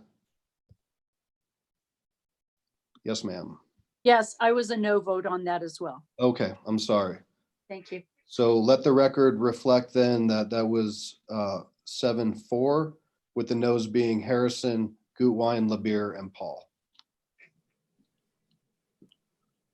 All right, next up is the consent agenda, and I'll disperse with the instructions as to the consent agenda. Counselor Johnson is going to pull item. Is it item 13, Counselor Johnson? I am looking. I think it's item 13. Huh? Oh, hold on. I'm so sorry. Counselor Johnson, you keep looking for that. It is 13. Okay. I skipped over a very important part for our whole audience and our council, and that's Ms. Hodson's report. Please forgive me. That's okay, thank you. First I want to apologize and also check. Is the sound good with me? I guess I've got kind of a bad speaker. Can you hear me? Yeah, it's not awesome, but Oh boy. I don't know what I can do differently. Can you hear me at all? Just a little staticky. it's just staticky, but we can hear you. Okay. Well, I apologize. I had all kinds of, you might have seen, I had all kinds of folks in here trying to help me, and for some reason my speaker isn't bueno, so sorry about that. Okay, so I'm going to dispense with a report on activities in each of the departments, mainly because all of the departments have been working on this new pandemic known as COVID-19. What I thought I would do is give you a broad overview of what has taken place and what our plans, what continues to take place. And let me assure you, especially Councilor Johnson, that as any authority is being exercised under the emergency declaration, I will make sure that that's accounted for in the daily briefing. I'll make sure of that. So you have that. So I'll start at the top, and I'm just going to do a big download. Forgive me if some of this is redundant. I think this is important for our community to hear this information. And this is the most current that I have as of today. First of all, as it relates to the stats, in terms of this particular coronavirus, nationally, we have over 34,000 plus cases, about 400 plus deaths. In Colorado, we have 720 cases, 72 hospitalized in 31 counties, 6,224 people have been tested. We've had 7 deaths and 5 outbreaks at residential and non-hospital healthcare facilities. In Jeffco, we've had 55 cases. By way of a community update, a couple of things that are really important. You know that Jefferson County, the Department of Public Health issued an order on March 18th, signed by Dr. Johnson, who you all know, who has come to a few of our city council meetings on different issues. And that's when, that's after the Board of County Commissioners declared COVID-19 a local disaster emergency, similar to what we did last Tuesday. So that's the Jefferson Health Department's order. I'm assuming many of you saw our Governor Polis, give his press conference yesterday, which was March 22nd. And he gave an order as well. And his order gives a couple of directives. And one is to reduce the workplace by at least 50% to alleviate some of that issue with crowding, or to allow for social distancing. And it also gives the instruction for the 6-foot social distance. I could go on, but I won't read the whole directive. If any of you would like me to link this information to, I'm happy to do that. Many of you might know as well that now the city and county of Denver gave a new order today, and that's actually a shelter-in-place order. And I have that with me as well. So instead of going through that, just know I can link any of this to you if you're interested. You know, this has been a real series of unfortunate events. We heard just last week that Colorado Mills Mall has closed, and they plan to reopen on March 29th. Colorado Mills is owned by Simon Corporation, and I don't know if you know this, but they run 400 malls, and all 400 of those malls have been closed until March 29th, at which time they will make an assessment as to the closure itself and if they'll reopen. We just heard today that Belmar is also closing, and that is scheduled to open on April 6th. So these are tough times. A lot of you have asked me about our homeless population. Our CAT team has gone above and beyond to reach out, especially during this recent storm.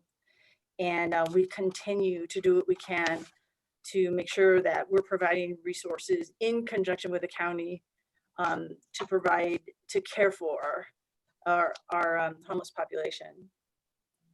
I want to update you on the operations, or actually the limitations now of operations that we've implemented here at the City of Lakewood.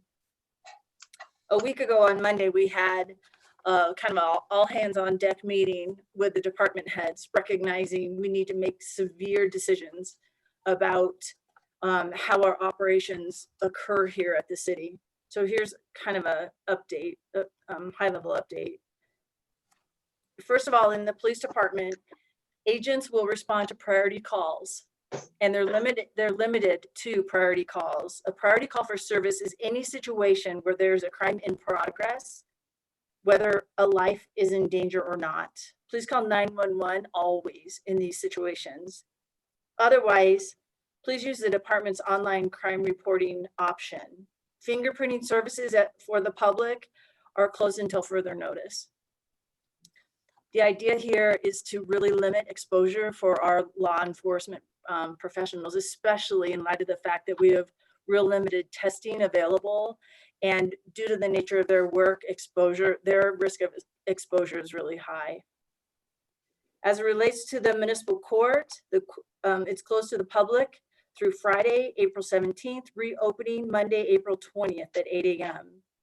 Even though the court will be closed to the public, a number of staff will be on site completing critical tasks.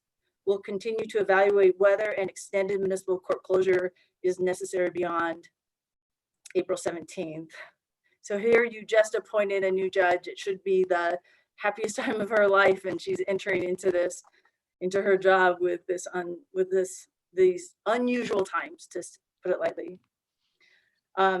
Don't report for jury duty if you're summoned for March 20th and March 27th. For traffic-related court dates, we ask people to contact court by email and request a plea agreement by mail or a new court date. Our Department of Community Resources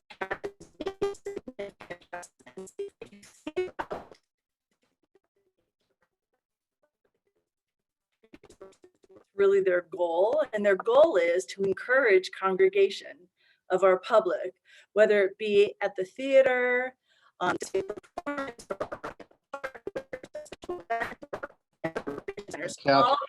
Kathy, it's getting really bad.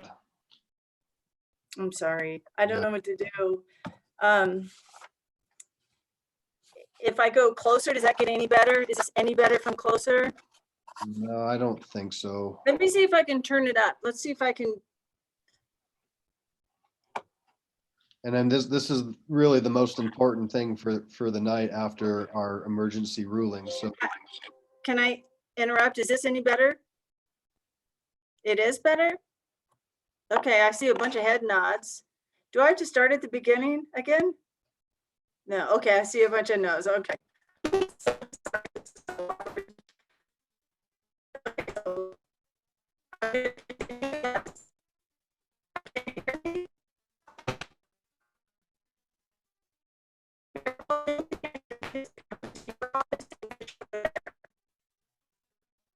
What? I'll bring you my computer and you can do it on mine.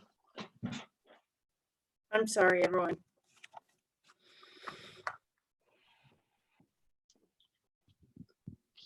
I guess you can call it. Yeah, do you want me to do that? I can call in. I don't really know. John. All right. I'm sorry.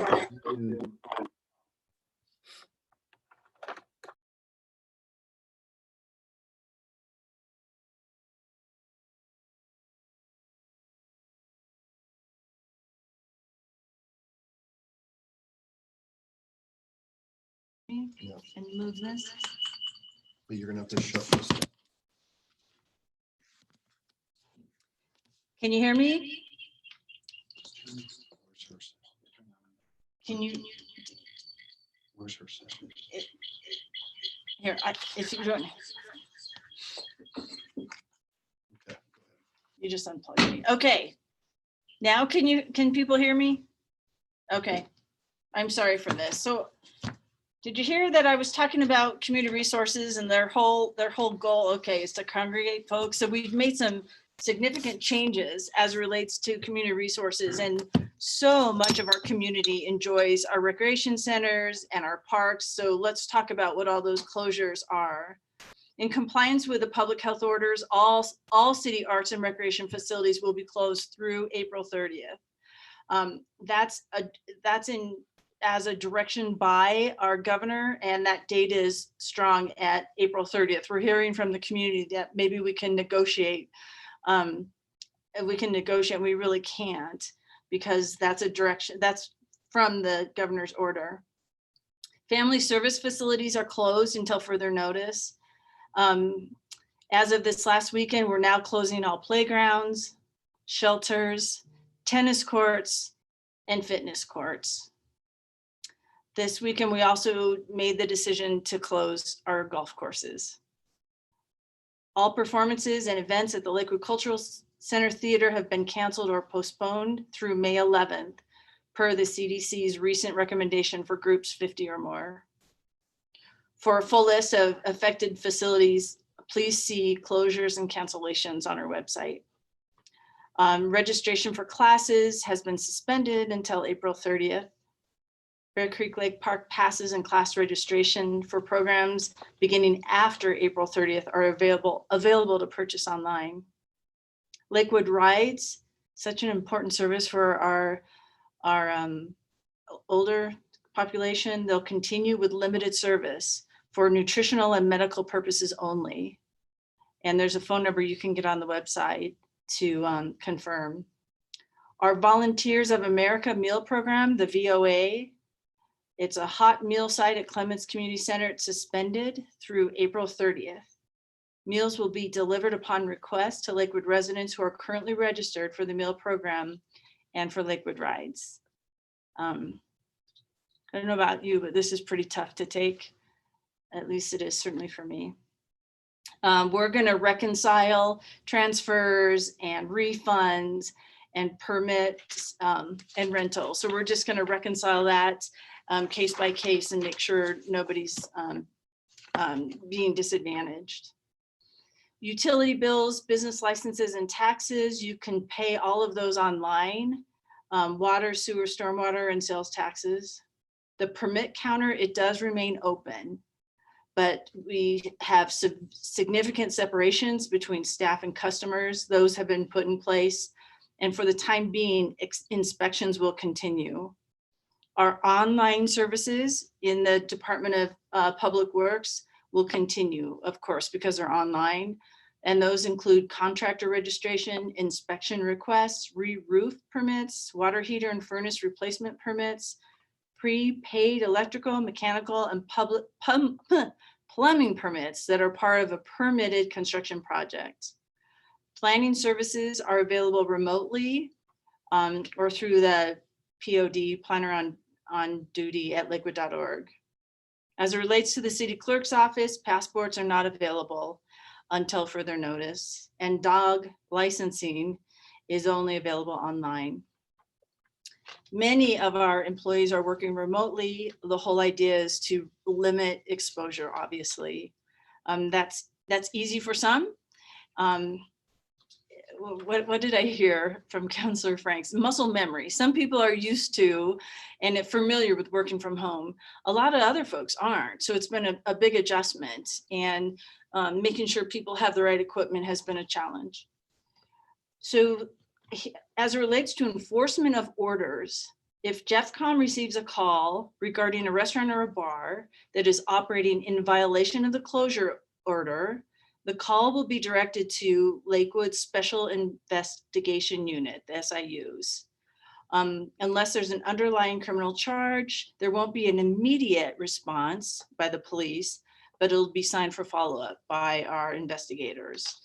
This is under Title 25, which is in the Colorado Revised Statute, which allows us to respond to failure to comply with the governor's orders. So that's what we'll be using. It won't be considered a priority call, but we will follow up with those. Staff is currently working on models to help anticipate a variety of scenarios based on different levels of impact across the various sectors. We're looking at various changes that can be made to operations within the current fiscal year, recognizing that we're going to probably be facing increased operational savings and need to do that.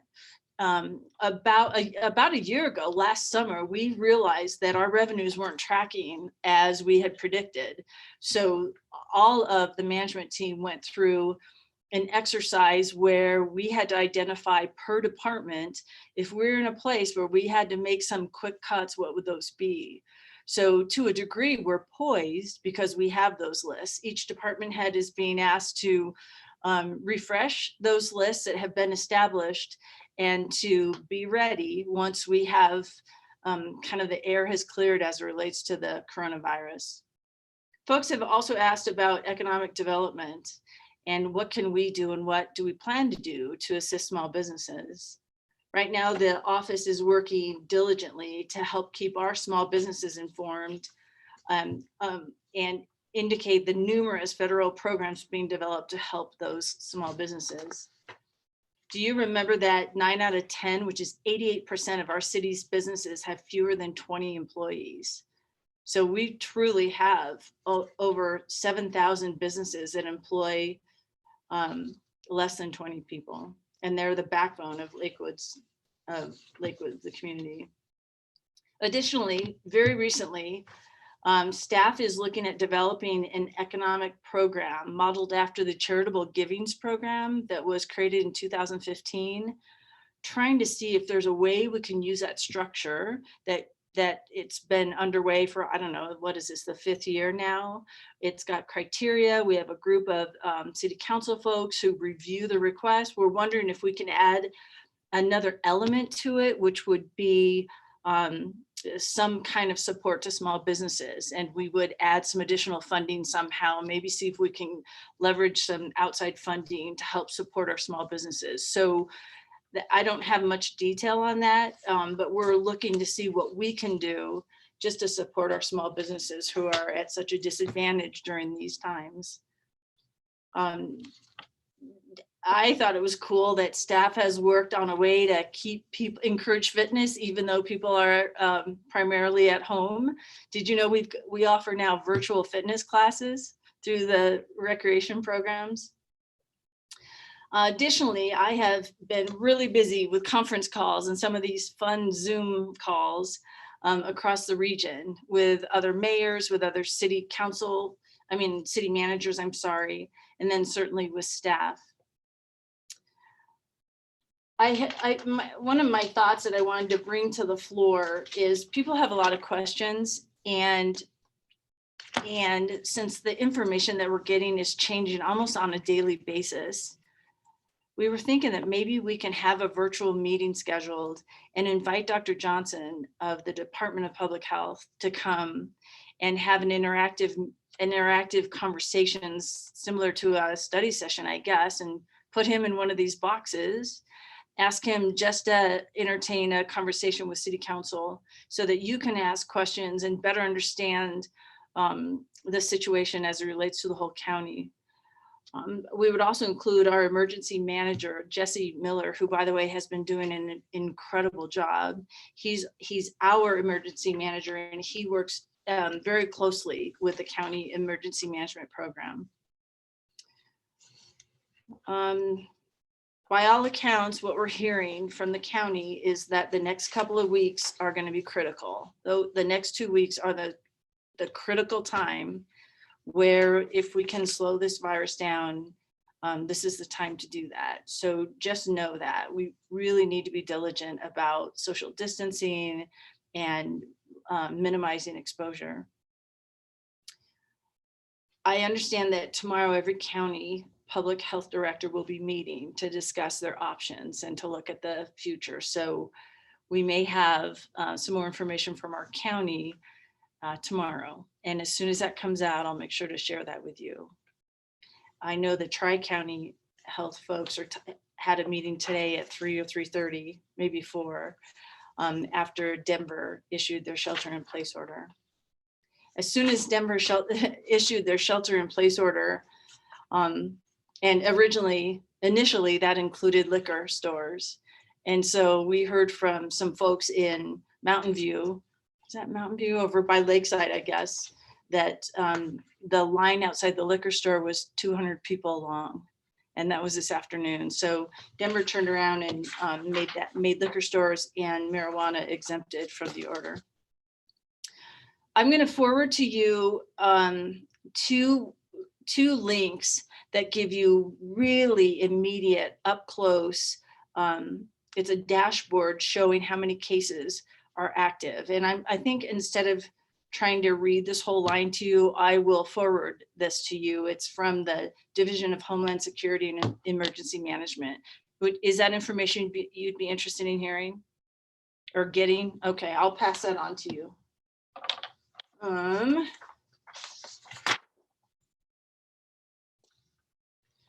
So I know you have more questions than I have answers. But that concludes my report at this point. And like I said, if you'd be willing, maybe at general business, to entertain some direction to staff, if you would like us to invite Dr. Johnson to a meeting like this for a conversation, just to further educate the public, allow for questions and answers. And during this time of high anxiety, it seems as if the more information, the truthful information we can share, the better.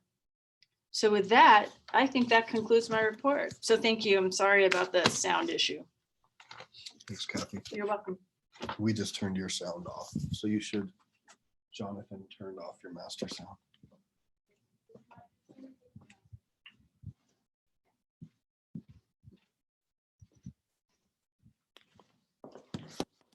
Okay, so thank you very much. And of course, we will come back and revisit this under general business, or there'll be an opportunity for more discussion as to some of the stuff that you highlighted for us. So now we will move to the consent agenda.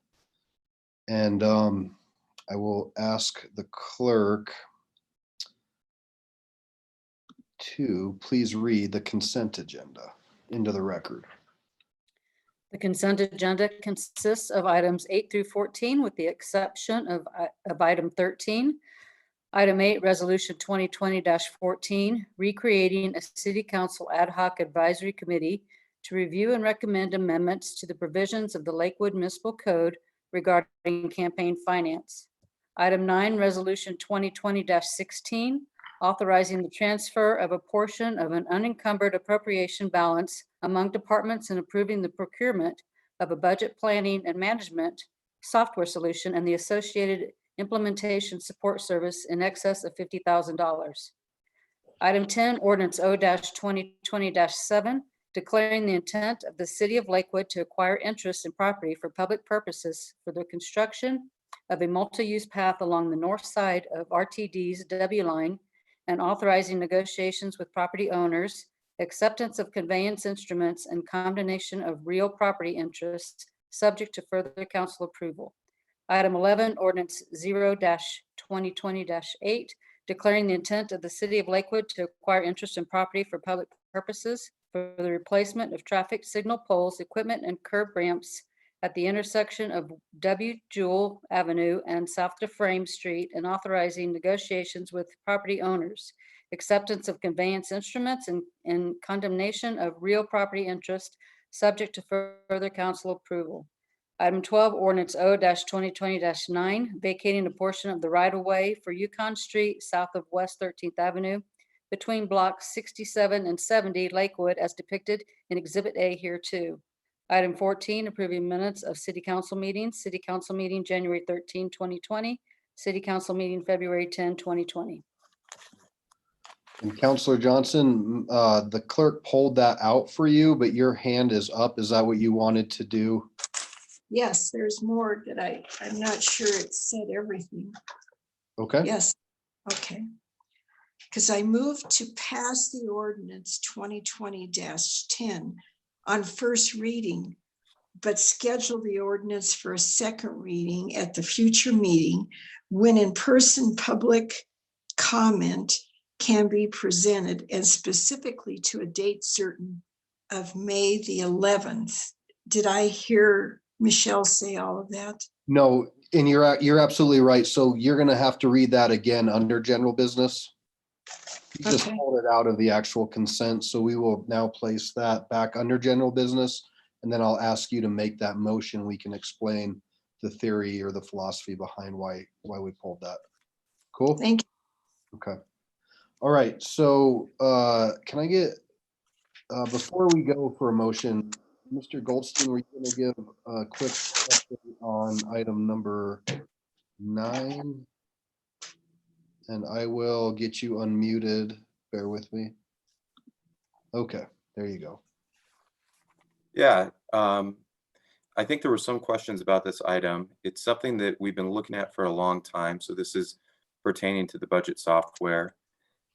There was a question from Councilmember Beta about whether we were working on this when Finance Director Dora was still with the city, and we were. We had started looking at this last year, and we've been looking at it for a while now. We knew we had a little bit of a blind spot on the budget. We had a single point of failure in this specific area, and that's one of the reasons we really need better financial tools there. We realized more significantly that we had a blind spot here when the person who did our budget left the organization to go work for another private sector organization. So currently we don't have a finance director and we don't have a budget manager. That makes the criticality of having this software even more than it ever has been before. So like I said, we've been working on this for a while. We really need it right now. I've talked to our finance department, and they're concerned that without this software, they will be challenged in getting the budget book and budget process done in a timely manner, and meeting our statutory requirements. In addition to the budget piece of this, the software provides the organization as a whole much better visibility into our budget on a daily basis, and gives department directors much more ability to run reports, which we haven't had with our current tools. The tools the city is using right now are pretty antiquated in comparison with where we could be. But in order to change everything out at an enterprise level, we're talking millions of dollars. So to improve the financials and through this budget tool for only a couple $100,000 is a pretty good deal, even though I know it seems like a lot of money. There was some question about whether this software at this time, knowing that we have fiscal constraints, is a good investment of taxpayer dollars and city resources. I talked to our finance director, I talked to IT about it, or our acting finance director. All of us agree this is a critical purchase for us, and absolutely something we should be spending the money on, because it allows us better visibility and to spend all of our money more effectively. The cost breakdown is about $100,000 for the actual software, and then about $100,000 for the implementation of that software.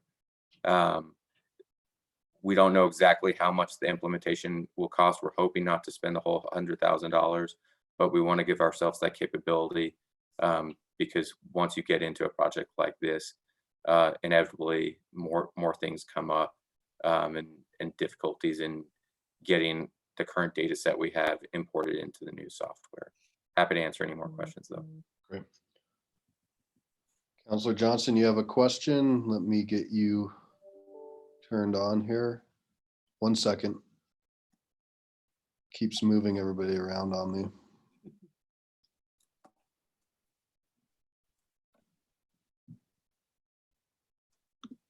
All right, you're set. Thank you, Ben. I really appreciate your explanation on this because I've had some concerns about, it looks like close to $300,000 at this point. I wonder, was there ever any consideration given to going forward with this purchase after we have a new director of finance, so that person could be part of this whole agreement and understanding of the necessity of this? Because the way I understood it, there was about a $200,000 upfront and then another $100,000 for a yearly subscription. I totally understand the necessity, but the timing is difficult for our budget right now. Would you please answer that? Thank you. Yeah, it's a tool we talked about in the final interviews for the finance director position. One of the things we heard from the candidates for finance director is that I think they were surprised with the lack of functionality we have as far as financial tools. Many of them will be, many of the finalists would be coming from an organization that has more sophisticated financial capabilities than we do right now. A couple of the finalists, I believe, already use this product or a very similar product to this, and certainly would be in favor of us having this. As far as the expense, I know it seems like a lot of money, but when you're talking about the grand scheme of our total budget, a couple $100,000 on a $200+ million budget is not a whole lot of money when you're talking about it in that context. We're also using current budget savings. So it's not that we're asking you to amend the budget and provide additional allocation. We're reappropriating funds that were already part of the 2020 budget. So some of those funds would have been spent on additional resources to transfer old files into Laserfish. That was an IT project. Some of the funds were identified by the finance department themselves because they feel it's so critical. This is something Director Dorr did before he left in anticipation of the need for this tool. So I think both current, past, and future staff all would be supportive of having increased functionality here. Thank you. Councillor LeBear. Hold on, there you go. Great, thanks. Ben, I don't know if you got my email I sent earlier. I had a few questions. You've answered a lot of them already, but one I had is, do we already have a current annualized cost on some sort of software that's similar to this, that this is just sort of replacing? That's probably my first question. I guess the other question is, does this reduce or limit some sort of staffing redundancies that might add additional savings? I'm just trying to look for the other piece of this. Yeah, thank you for those questions. We don't have this functionality right now, so it's not that we're doing this instead of something. It would be enhanced functionality. Our budget was done on Excel spreadsheets, and then those are put into a pretty book for everyone. But that's something that the finance department was uncomfortable with, and that's why they were interested in a tool like that. That's something that Kathy and I are both uncomfortable with, and certainly now losing that person, that's a real vulnerability for us. So this tool isn't going to provide staff savings per se, because we still need a budget manager or person helping implement the budget. And one thing we've realized is that we were too lean there and with no redundancy. When that person decided to move on, happened to coincide with losing a finance director too. So we're really scrambling as an organization to continue to be able to provide you all and the departments with the financial expertise that everyone needs. So no, we're not going to save staff, but we will have better capabilities and reduce that exposure with that single point of failure with this tool. Thank you. Councillor Springsteen.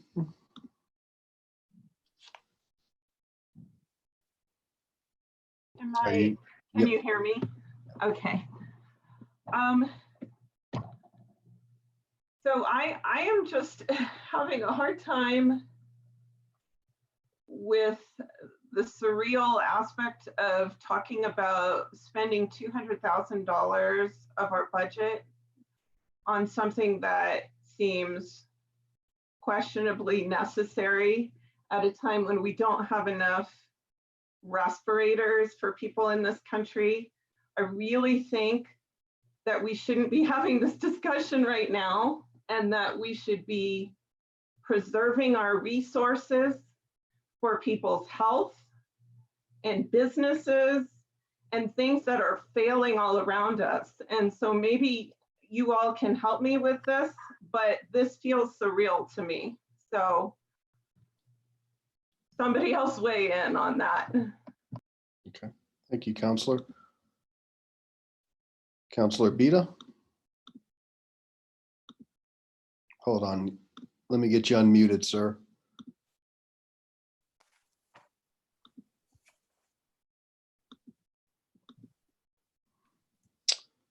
It's not letting me unmute you, Counselor.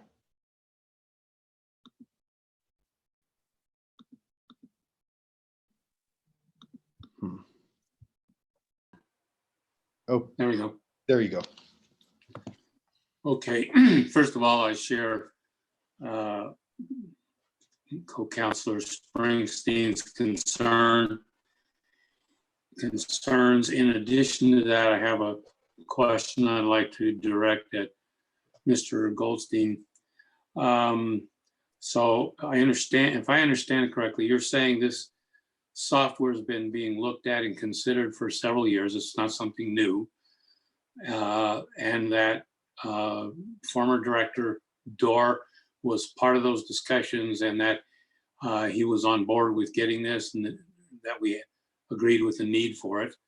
And I also understood you to say that given the price tag of $300,000, 200 plus a subscription, that that's really not all that much.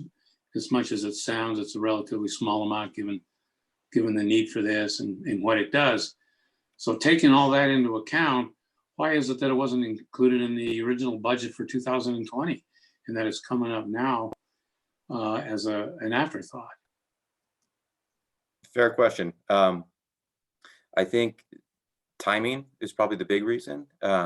So we started, as I believe you know, the budget prep is begun really in April, and then the budget from a staff perspective is pretty much built out throughout the summer and then proposed to council. So we started having conversations with this company towards the end of last year, well before Director Dorr left, but certainly after the budget had been developed. I think Director Dorr is also a pretty frugal man and didn't want to spend money on his own department and on his own staff because he wanted to preserve it for other uses in the city. So even though he knew there was this need for a long time, until we really forced his hand and said, look, we need better functionality as an organization. We have some real vulnerabilities here. IT came to the table and said, we're not comfortable with the budget being built in Excel. There's a lot of additional work at a staff level every single month to interpret the numbers, build out all the functionality in each department, essentially, that this tool would provide. So that was all part of the equation. I think it's unfortunate that we didn't get it into the budget, but I also don't think that's a reason not to do it. We're coming to you now under the normal rules of council to say, this is something that we think is a real critical expenditure. It's over $50,000, and we want you to allow us to reallocate existing funds. The total cost for this year would be $100,000 or so for the software and another $100,000 for the implementation. That's consulting services to help us get all the information that's in JD Edwards now and move it over to the new platform. The the $300,000 number, I think, is maybe not accurate. So that would be another $100,000 for ongoing expenses. So I apologize if the staff report was misleading in that. I think Kathy would like to speak as well. Oh, I can't. Darn it. I forgot I can't. We can hear you okay. me? Can I just make a point? I just wanted to make a point. Earlier, I talked about how our departments mid-year last year put lists together in terms of how our spending, how we can cut back in the event that our revenues didn't come in as we were anticipating. Some of the downside by the fact that we've been using Excel spreadsheets is the department heads don't have the advantage of real-time numbers. They're having to kind of guess how their expenses are going. So that has been a real frustration amongst each of the departments expressed to me. And I agree with Ben wholeheartedly. Director Dorr just didn't want to spend the money, and it's been an organizational frustration. We have visited with each of the finalists, the finance director finalists, and each one of them are familiar with this product and have levels of experience with it. I'm just told by our IT director that this is the product that both Jeffco and City and County of Denver uses. So, and they both recommend it highly. So I just wanted to make a couple of points before my sound went away. Thank you. Councilor Bida. Yeah, so what's the software that you're using? What's the name of it? Are you saying that you're wanting to use? The software, the name of the product that you're wanting to purchase. Adaptive Insights, and it's a Workday product. Thank you. Thank you. That's all. And another point to that end is one of the reasons we consider this specific software is if in the future we're able to look at software on an enterprise level, so that would be all of our financials and HR software, because of the strong experience that Denver and Jefferson County have had with Workday, it's certainly something we'd really consider. And this would integrate very well into that. It also works with our current software, which is JD Edwards. Councilor Gutwein.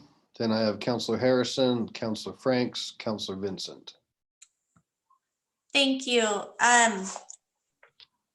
So I would like to support this measure. I just want to address a couple of things. I think that to our community, absolutely, public health is, of course, our biggest priority right now. And then just to answer to Councilor Springsteen's question, I don't believe there are even respirators for sale at this time. So I think those are two very different conversations. I think that for me, in addition to the public health issues that we're going to be facing, we are going to be facing economic impacts from this as well in the short and long term as a city.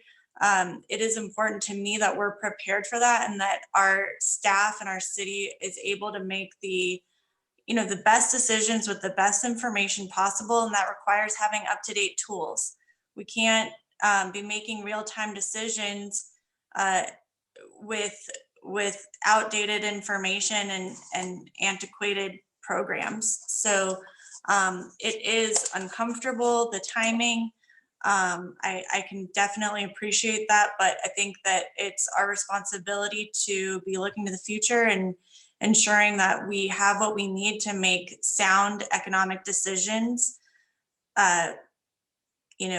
moving forward as a city. So I will be supporting this. Thank you. Councilor Harrison. Thank you. I would echo what Dana just said. And in further, and those of you that have tried to run a business and tried to balance your checkbook, having an enterprise as big as what we have here, City of Lakewood, using Excel spreadsheet, that makes me really nervous. And I love the idea that the candidates that we're looking at for these new positions are already familiar with it. That's a powerful statement right there. That tells me that this is exactly what we need to be doing, and this is exactly the time to do it. In terms of Councillor Springsteen's concern about the coronavirus, I would love to be able to wave my magic wand and be able to get those respirators, but I agree, I don't think that they're available for us to get at this point. So I think that we need to take care of the city and do the things that we need to do to give it the tools to keep us nimble, and this would do it. Thank you. Councillor Franks. There you go. Thanks, Mayor Paul. As an IT project manager who has had to implement ERP systems, just wanted to share with my fellow councilors that folks don't generally ask for this and take it on unless they know it's a desperate need. It's a heavy lift. It takes a lot of work. It is something that I believe will help us bring that level of granularity that our community is looking for. It is important in these new tools that we have the ability to do what if analysis, that we have the ability to run scenarios. These new softwares allow you to do that. They also allow you to assess your risk, and risk is not just things that are negative like threats, they're opportunities. So my experience in all of this is if our staff is saying they need it and they're clamoring for this change, knowing how much work is involved to kind of turn that all around and change, the change management piece is tough. Certainly respect that we've got a lot going on, but I trust that if staff's coming to us and saying this is an area of need, that I certainly can support that and will be supporting it. Thanks. Councillor Vincent. Yes, everybody said pretty much what I was going to say, but it's absolutely true. And oftentimes, I was a little flabbergasted that we were using Excel spreadsheets in an organization of this size. I will definitely be supporting this, but a lot of Councillor Frank's point too, ERP systems are not easy, and there's going to be a lot of other tools within this that we're going to be able to use, and especially with the cost benefit analysis on a lot of that too. If we cannot act quickly to the changes that are coming up here, I am terribly afraid from a personal level that we will be behind some activities that we can do to move the city along if people cannot look real time at what it is that they're dealing with. So I will be supporting this. Thank you. Councillor Springsteen, and then LeBeer, and then I'd like to get a motion. Good. Can you hear me? Yep, I just wanted to clarify, I'm not literally saying we should go out and buy respirators that don't exist. What I'm saying is, what if we delay any major spending for a month or so, or 2 months, and just see where we are at that point and preserve our resources as best we can? I think that our resources are going to be so limited, and that's all I'm saying is we need to really think about where we are right now in time. We declared a state of emergency. We took away our rights. We need to focus on what we need to be spending money on right now, is my point. Let's delay this. Mr. Mayor, if I may speak to that. Please. I absolutely understand the thought process of wanting to delay expenditures, and that's something we've talked about at our leadership team already of, okay, let's think about what projects we have going on and planned and where our trigger points are on those. This tool, I think, is critical right now. I know it seems like a lot of money and is a lot of money, but we are dangerously close to missing our budget deadlines. Yeah. I want you all to understand that we, as Councilmember Frank said, we would not be taking this project on right now, certainly with the transition we have in the finance department, if we didn't think it was absolutely critical to us being able to get the budget done. We would have preferred to do this off budget season, but we need it right now. Otherwise, we're probably not going to be able to get the budget done in time. I just had a conversation with our interim director, Nordman, about that right before this council meeting. And I think she's very concerned about finance department's ability to get it done. We will get it done no matter what, because that's what we do as an organization, but it may not be to the same level that we would like it to be. Councilor LeBear. Thank you, Mayor. Just want to make a couple points. I don't want to add too much time to the clock here, but first of all, I just want you all to know that I currently use Workday products in Denver, and I think they're really excellent from what I've been able to utilize. And the fact that we're using Excel spreadsheets, frankly, makes me think we should have been doing this yesterday, not today. So I'm excited to support that. But also, just as the previous chair of the Finance, Budget and Audit Committee, I just want to run through a few things. One, I just want to mention also at our planning session, we did talk about having a more robust budget conversation. I know that's coming at some point, and I think these are all the kind of things that we can have a lot of conversation about once we're in that session. I also want to appreciate Ben. Thanks for letting us know that it's already budgeted. So that says that we already had an intention to spend this money in some fashion.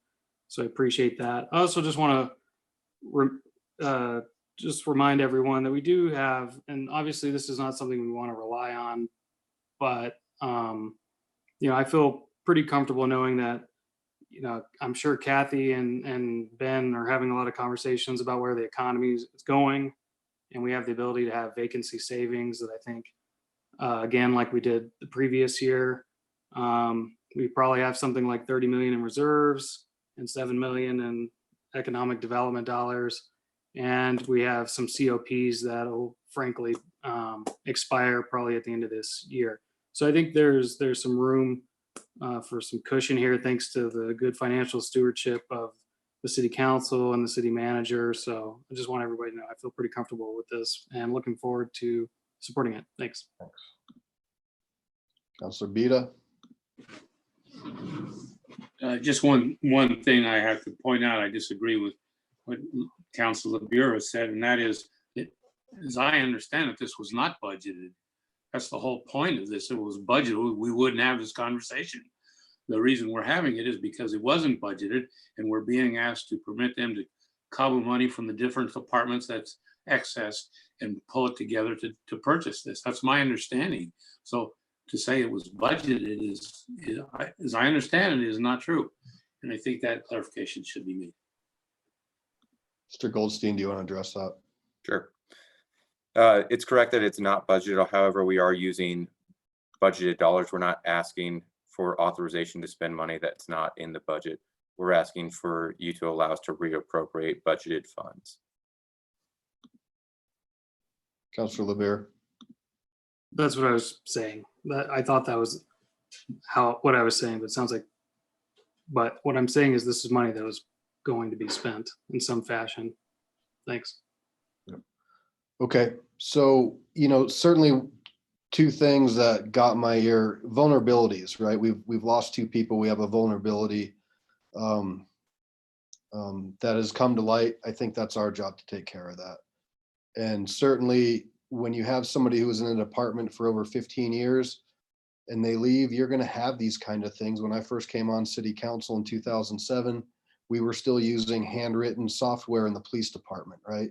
And they were able to do that because they had people who could do that. We're a people organization, and those people have moved on and we've gotten by for a long time, but we can't be vulnerable. And I'm hearing that we are vulnerable right now. So I certainly will be supporting this. And I'll ask our Mayor Pro Tem to make a motion on the consent agenda, please.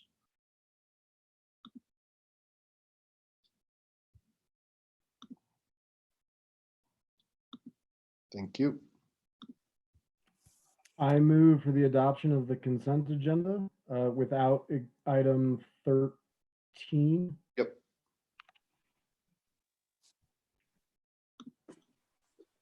Councilor Vincent. There we go. Second. Okay. We have a motion and a second. Any more discussion? Councilor Johnson. Go ahead. I actually, in addition to this particular ordinance, have some questions regarding item 10 and item 11. Item 10 has language in there regarding acquiring land for a path. And it also talks about authorizing the city attorney to be able to use condemnation proceedings to acquire property. Also, I'm struggling with that, frankly.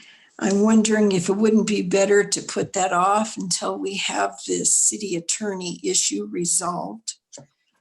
The second thing is item 11, an ordinance for signal replacement at Jewel and Dufresne. I drove over there and I understand that there's a schedule to look at older infrastructure. But, and there might be funds that have been put aside for this, but we are in a different situation than we were 2 months ago. And replacing signal lights, I don't know what the expense is, but I think that we also need to be taking a look at making as many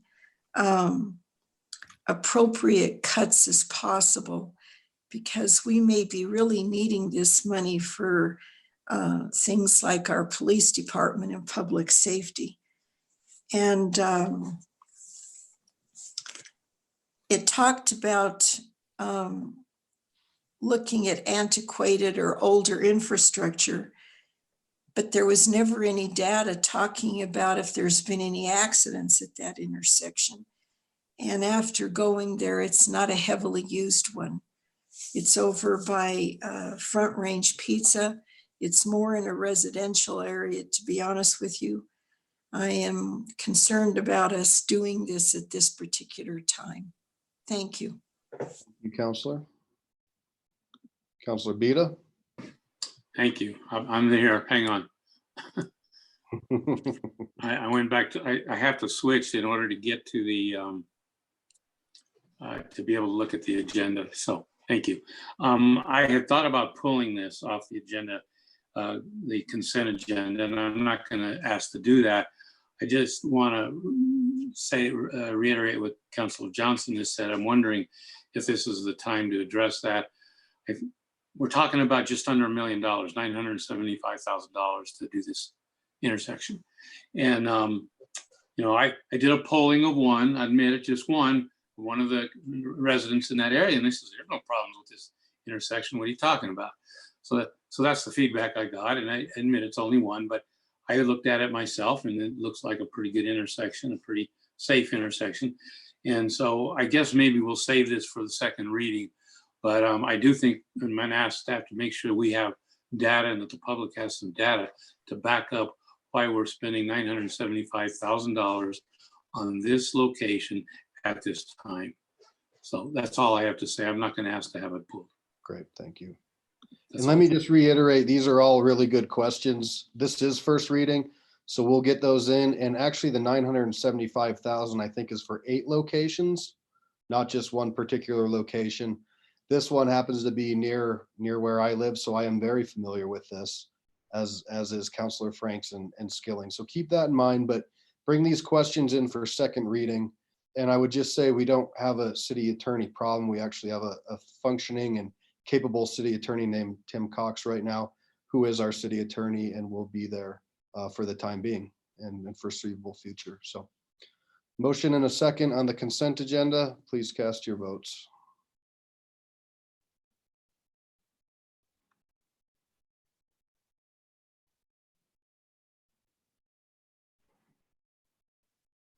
Okay, has everybody weighed in? So I have Councilors Skilling, Gutwein, Vincent, Franks, LeBeer, Harrison, Beta, Abel, and Paul. And the nays are Johnson and Springsteen. Do I have that correct? Okay.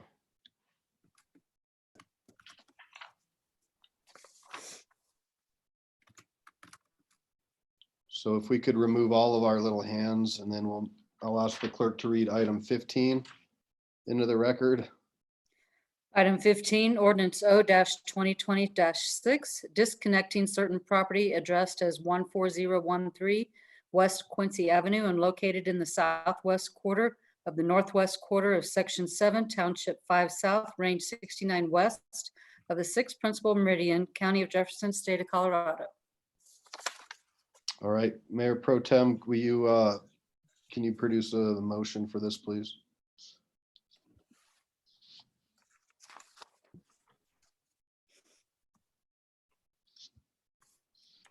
I move for the adoption of ordinance 0-2020-6. Sharon, where are you? Second. All right, we have a motion and a second. Abel, do you have a question on this? Okay, go ahead. You're up. Hold on. There you go. There we go. I guess this thing rarely comes up, a disconnection. We don't seem to have a process for it. However, we do have a process for annexation. And in that process, the Planning Commission is involved. I would think that since this is related and a land use issue, that the Planning Commission also should be involved in a de-annexation process. That's what this is. We call it a disconnect. I believe that's Mr. Parker said that that's the state's phrasing for it. But I believe it's a land use decision. It is a corollary to annexation, so which requires Planning Commission input. I think we need to have the Planning Commission weigh in on these sorts of things. And I would hate to have a precedent set a spur of the moment thing like this. Other than that, I have no problem with it. It's a nice piece of property. It is a commercial piece of property. I see that when I was out there yesterday, someone had been roaming it in an ATV, judging from the tracks, and it's up to our police to leave Lakewood proper to go down there and enforce whatever on this piece of property. I think that's a waste of their time. I have no problem with the disconnection. I have a problem with the process. And I hate making up processes as we go along. Mr. Parker or Mr. Cox? Oh, sorry. There you go. Maybe. All right. I defer to Mr. Cox. We rarely have disconnections, so I think we're following the process we followed in the past. We're certainly able to follow a different process, but I'll defer to Mr. Cox. Yeah, it's true. They don't come along very often at all, so we haven't had a specific process. There is one outlined in the state statute. When an annexation happens, when someone wants to attach to the city from unincorporated land outside the city, there needs to be a zoning process, because if the property is coming into the city, then it has to be zoned. The law says it has to happen within 90 days after annexation. What typically happens with annexation is the zoning is processed at the same time so that they run parallel. And that's when we run into these situations where we get asked, well, the zoning is quasi-judicial. What about the annexation? Can we talk to our constituents about the annexation? And we frequently will say it's hard to differentiate the annexation part from the zoning part when you're looking at the property as a whole and its impact on the community. I think the reason it's not specifically required, well, that goes without saying that if there's a zoning process attached to the annexation, then yes, it goes to the Planning Commission, because it's what land uses are appropriate in the city of Lakewood. That is the purview of the Planning Commission. When it's going the other way, when somebody's disconnecting from the city to unincorporated territory,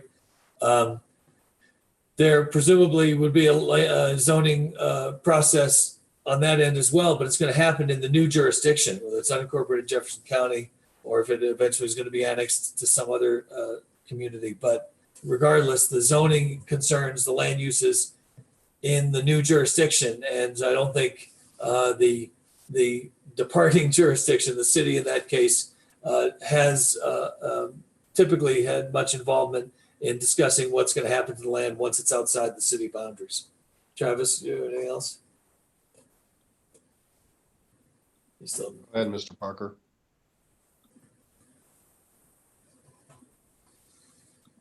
There you go. Yeah, thank you for tripping my memory. So yeah, we haven't had a lot of disconnections go through the process, but we have processed a number of annexations. And you're absolutely right. The Planning Commission considers the zoning. We don't have an annexation case that goes to the Planning Commission. So the Planning Commission doesn't weigh in on whether or not to annex. They weigh in on what the zoning should be for properties if they are annexed by the council. So there's a motion and a second. Any more discussion? Seeing none, please cast your votes.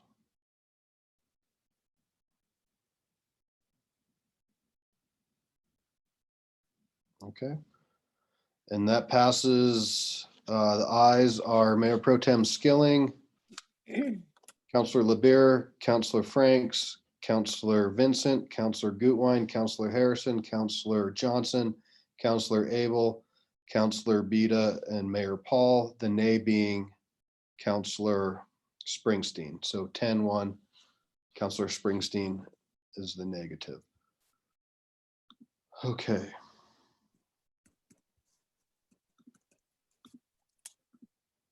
So you heard a little bit ago, now we're to general business. So Councilor Johnson had requested to pull an item.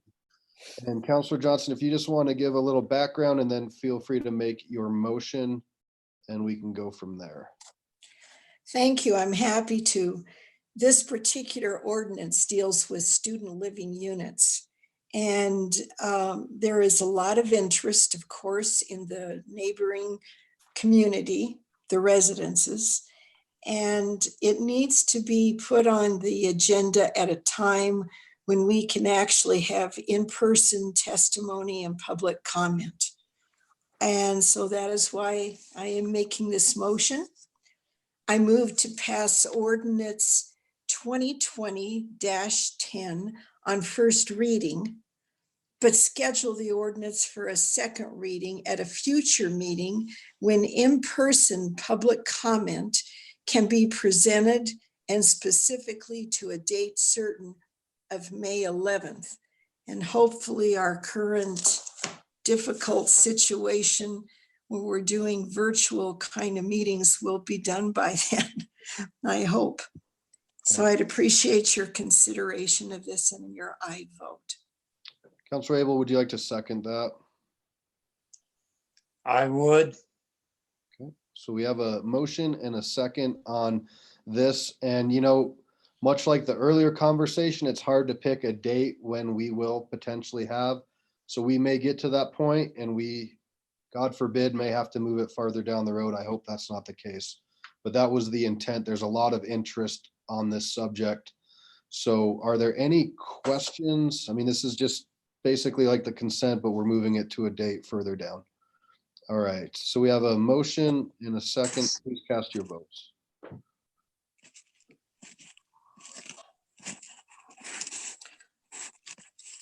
Okay, and that looks like that passes 10 ayes, 1 nay, the nay being Councilor Springsteen.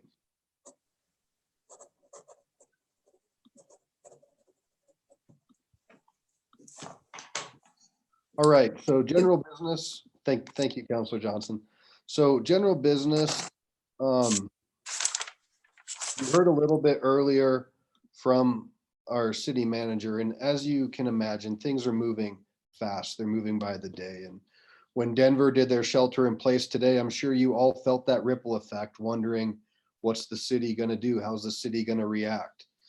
And when you are a city and county, you have that opportunity to do things differently. And I think that's important to note. If you looked at the governor's message after Mayor Hancock did that, he said that these folks rely on their county governance or their county health department. And so that's the boat that we are in. Our health department, you heard from Miss Hodson, they are going to be meeting tomorrow, and we may see more things come out, but they are truly the ones who dictate this. And the good thing, I think, is the fact that the managers are all working together with the county so that we can try to have something in place that matches all of our needs. I will also say that we're looking at different things. You've been copied on things related to childhood hunger, to seniors being shut-ins.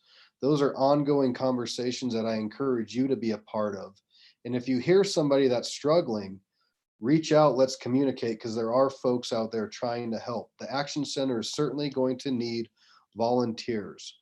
If they lose their first line staff, they will not have people to then fill in, as a lot of their volunteers are older. So keep that in mind. They're also in need of supplies. Food Bank of the Rockies.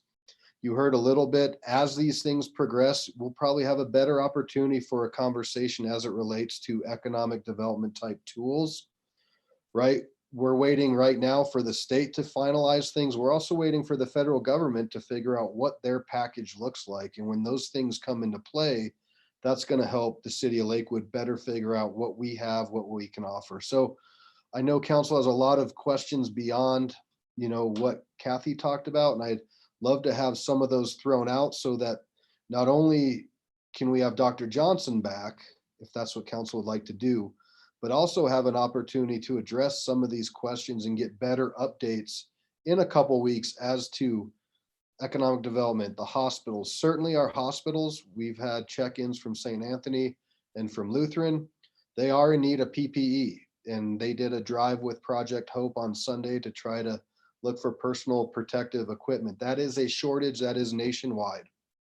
And our state is advocating and our county is advocating. But if you also know businesses or people that have those sort of things that are unopened, we can certainly find a way. And I know our business community is looking to home builders and looking outside of the box to try to find that sort of equipment to make sure our first responders have those. So that's kind of a lot in a nutshell, and I want to turn it over to you, and I'll go with Councilor Harrison. Thank you. I just wanted to offer one other thing, probably not to council specifically, but to anybody that might be listening. There are online, you can see a pattern for those who might be able to sew to actually make a face mask that may not be able to be used in every circumstance, but could be in a lot of places where they don't have to be totally germ-free, but could help protect. So just I have to tell anybody that has the ability to sew, you can go online and see that pattern, and it would take you probably 15 minutes to do so. And there you've contributed to help keeping our neighborhood safe. So thank you. Great. I'll just put a plug into former council member Sue King. I'm sure she's watching and she's probably sewing as we speak. What else, council? Are there other things, or yeah, Councilor Franks? Oh, thank you. Certainly wanted to make sure, I know that a lot of folks are watching, threads on Nextdoor and other places, but obviously we have a lot of small businesses, and I've been seeing where maybe seniors have been calling like one of our local smaller hardware stores and saying, I don't feel comfortable coming in, but here's the things that I need. And we have a lot of our stores that are willing to then bag that up, maybe take the payment over the phone. Certainly our restaurants are doing delivery, and I had a pizza delivered the other day, no contact, where literally paid with a credit card, gave a nice generous tip, and then they just left it sitting on the front door. So I think that we really want to find all of those opportunities. I would love to take up the sewing challenge, but if anyone would have seen my grade in home ec, they'd know that I should not be I use the Stitch Witch, which you can iron things together, so I don't actually have to sew. But really, I'm seeing really amazing things with our community, people really coming together, people that are healthy, offering to shop for people who are immunocompromised, making sure that if somebody needs a dog walked, maybe they're just less comfortable getting out in the weather, with others moving around. And certainly want to remind folks that this whole social distancing includes our parks. If you go to a park and it's super busy, then maybe you just want to walk around your neighborhood, which is a little less busy. The whole point is you're just trying to make sure that we're keeping that proper distance. So I'm seeing tons of good things from our community, and couldn't really be any prouder of the folks who are reaching out to help others. Yeah, well said. Thank you. So Counselor LeBeer. Oh, you just moved over here on me. Go ahead. Thank you, Mayor. First, I don't want to rehash everything the federal government's done, but I do think they've basically failed us at this point. I've read their plan to deal with these type of situations, and so far they've had a difficult time executing on that plan. So I just want to make that comment. I want to read a text message that I got today from a friend. She texted me today and she said, the ICU in the hospital is filling up. Today's been the worst day yet. Our ICU is almost all COVID patients and the ER is packed. The nurses have to wear one mask all day and share isolation gowns. We have half of our doctors out sick. I want to just share that with all of you, just to reiterate how serious I think this is, and how I don't know if that message is getting out quite clearly from a local perspective. Obviously, we're seeing the national news, but I don't know that all of us are hearing some of the sort of on the ground stuff. Obviously, the Surgeon General came out today and said he thinks this week is going to get bad, to quote him. I guess one of my questions is right for Kathy. Obviously, Denver and Boulder just, by the way, made a stay order as well.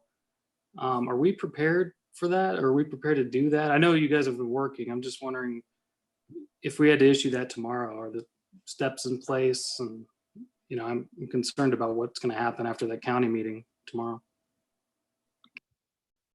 Counselor Hod, or Counselor Hod, Ms. Oh, Hod. thank you. Thank you. Yeah, thank you for that question. You know, during this crisis, we have not known what tomorrow will bring, and that's happened over and over and over. Every time there's a new edict that comes down, I can tell you I have great respect for the staff that work for the city of Lakewood and their intelligence and tenacity. I am confident that we'll be able to adjust accordingly. I've been in a continual conversation with the city managers across the state, and we're all preparing for this in the event that it occurs and it happens here in our county. And that may be the message that comes out tomorrow. So this might be an imminent situation. Again, if that comes out, we'll adjust accordingly, and I'll communicate to you. Can you hear me? I just realized you probably can't even hear me. Oh, okay. We can. It's not terrible, And but- I'll make sure to communicate on a daily basis as I have been. And, you know, I'll take just a moment to thank you for your compassion. I'm just really grateful for your kindness. Many of you have reached out and just expressed support. So thank you for that. And if you have questions as time goes along, just text me or give me a ring, and I'm happy to have those conversations with you. So I'm confident that whatever new order edict comes down our way, that we'll be able to adjust and implement accordingly. Thank you. I appreciate that. I guess my other question is, I know Dr. Johnson had issued some pretty stern sort of comments about what direction city should probably be looking, and more specifically, I guess, what the state should be doing. Has he reversed any of that, or has there been a change of that opinion? Because it was, you know, originally he was talking about, you know, we need to be looking at Italy, and we need to be looking at what's happening in our mountain towns, and that we've sort of underestimated the spread of this thing. Has he changed that, or? So no, not that I know of. I don't believe there's been any change. I think it's been all by way of recommendations to this point, strongly encourage that kind of language, similar to what happened in Denver. The messaging was strongly encouraged, and that was Friday. That came out Friday at about 4:30, and then today it turned into an actual order for sheltering in place. So I don't believe Dr. Johnson has changed any opinion at all. But we may see it, we may see an order coming down the pike. That's just a possibility. Okay. And I would like an answer to the question. If you are interested, we can try to see if he's willing and able to come and entertain a conversation with city council. So Mayor, if you kind of question that, I'd appreciate it. Just give us a thumbs up I mean, I think it goes without saying, but if you want to hear from Dr. Johnson coming up. Assuming he has the capacity, I'm guessing he's pretty busy, but if he has the capacity and the interest and the willingness, we'll sure give a try. So we've actually been in contact with him on a daily basis. I'll retest that because it's kind of clunky with other hands up, so I'll retest that. Retest. What's that, Kath? Yeah. Nothing. All right. Looks like we have thumbs up. Okay. Dr. Johnson's a yes. Thank you. Yep. Counselor Springsteen, let me get you unmuted here. There you go. I think. Oh no, you muted me. Go ahead. No, hold on. There you go. Now you're good. Okay. Is this sort of our chance to give a report too, or? So it was general discussion. We still have reports listed. Okay. I think we could do both right now. And I don't have anything else to say under a different report. So if you'd like to do that, that's fine. Okay. Just a couple of things. We had a 5G town hall scheduled for March 21st, and it obviously had to be canceled with Dr. Sheckley, who was going to appear and speak. And he's now talking about maybe being available by internet for some kind of town hall. In Ward 3, we have canceled our ward meeting for this month, so I wanted to announce that.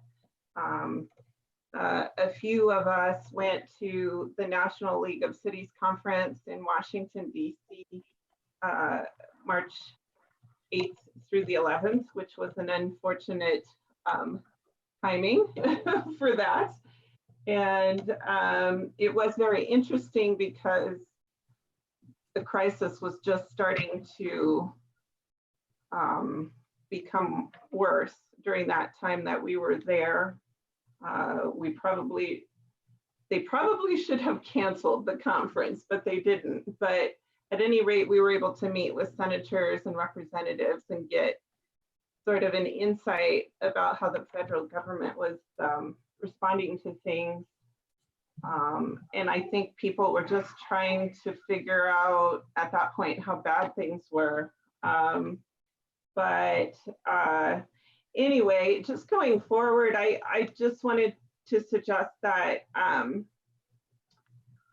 maybe we can address how to put together agendas that are addressing the current events that people are so concerned about. We have very precious time among us, and so needs of things like the unemployed, small businesses, people who need testing and healthcare and need supplies and food. I know we've discussed a lot of that tonight, but I'm just thinking maybe a focus on those issues, because I think that's the main thing people are concerned about right now. And so I hope that all of you stay healthy and all of our constituents as well, and we work together. Thank you. Thank you. Counselor Johnson, then Beta, then Gutwein. Thank you. These are very unusual times. And my daughter sent me a communication today that was talking about Anne Frank.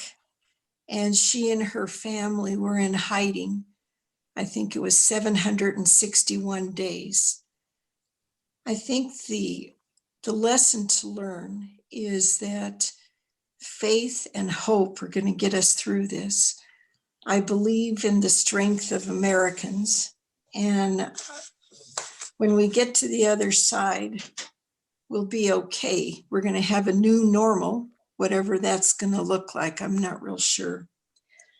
I would also like to go on record that I understand the need to be for Kathy to have put us into an emergency status. That helps us draw down money, both federal and state. I would also like to just get it out there that I don't know if there's any thought on how much money that's going to draw down.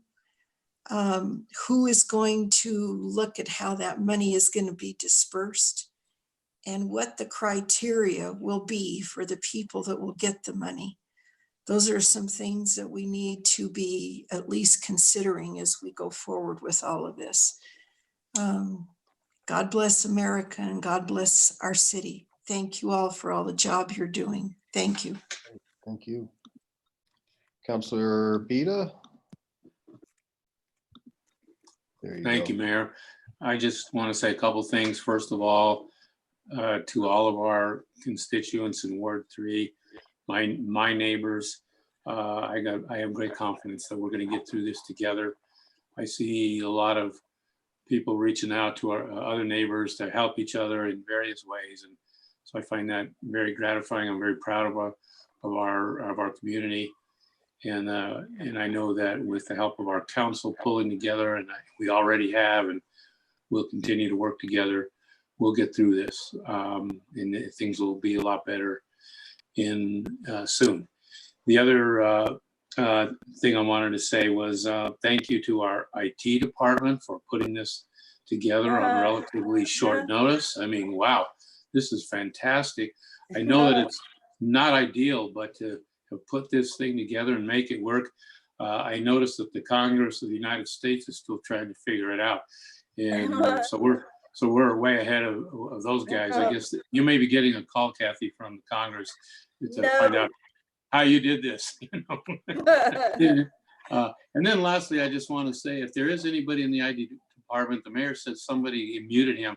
If there's a way to do that, could you give me a call and figure out how to do that? Thank you. That's all. Charlie was thrilled that when he found out that I had a mute button for him, I could tell.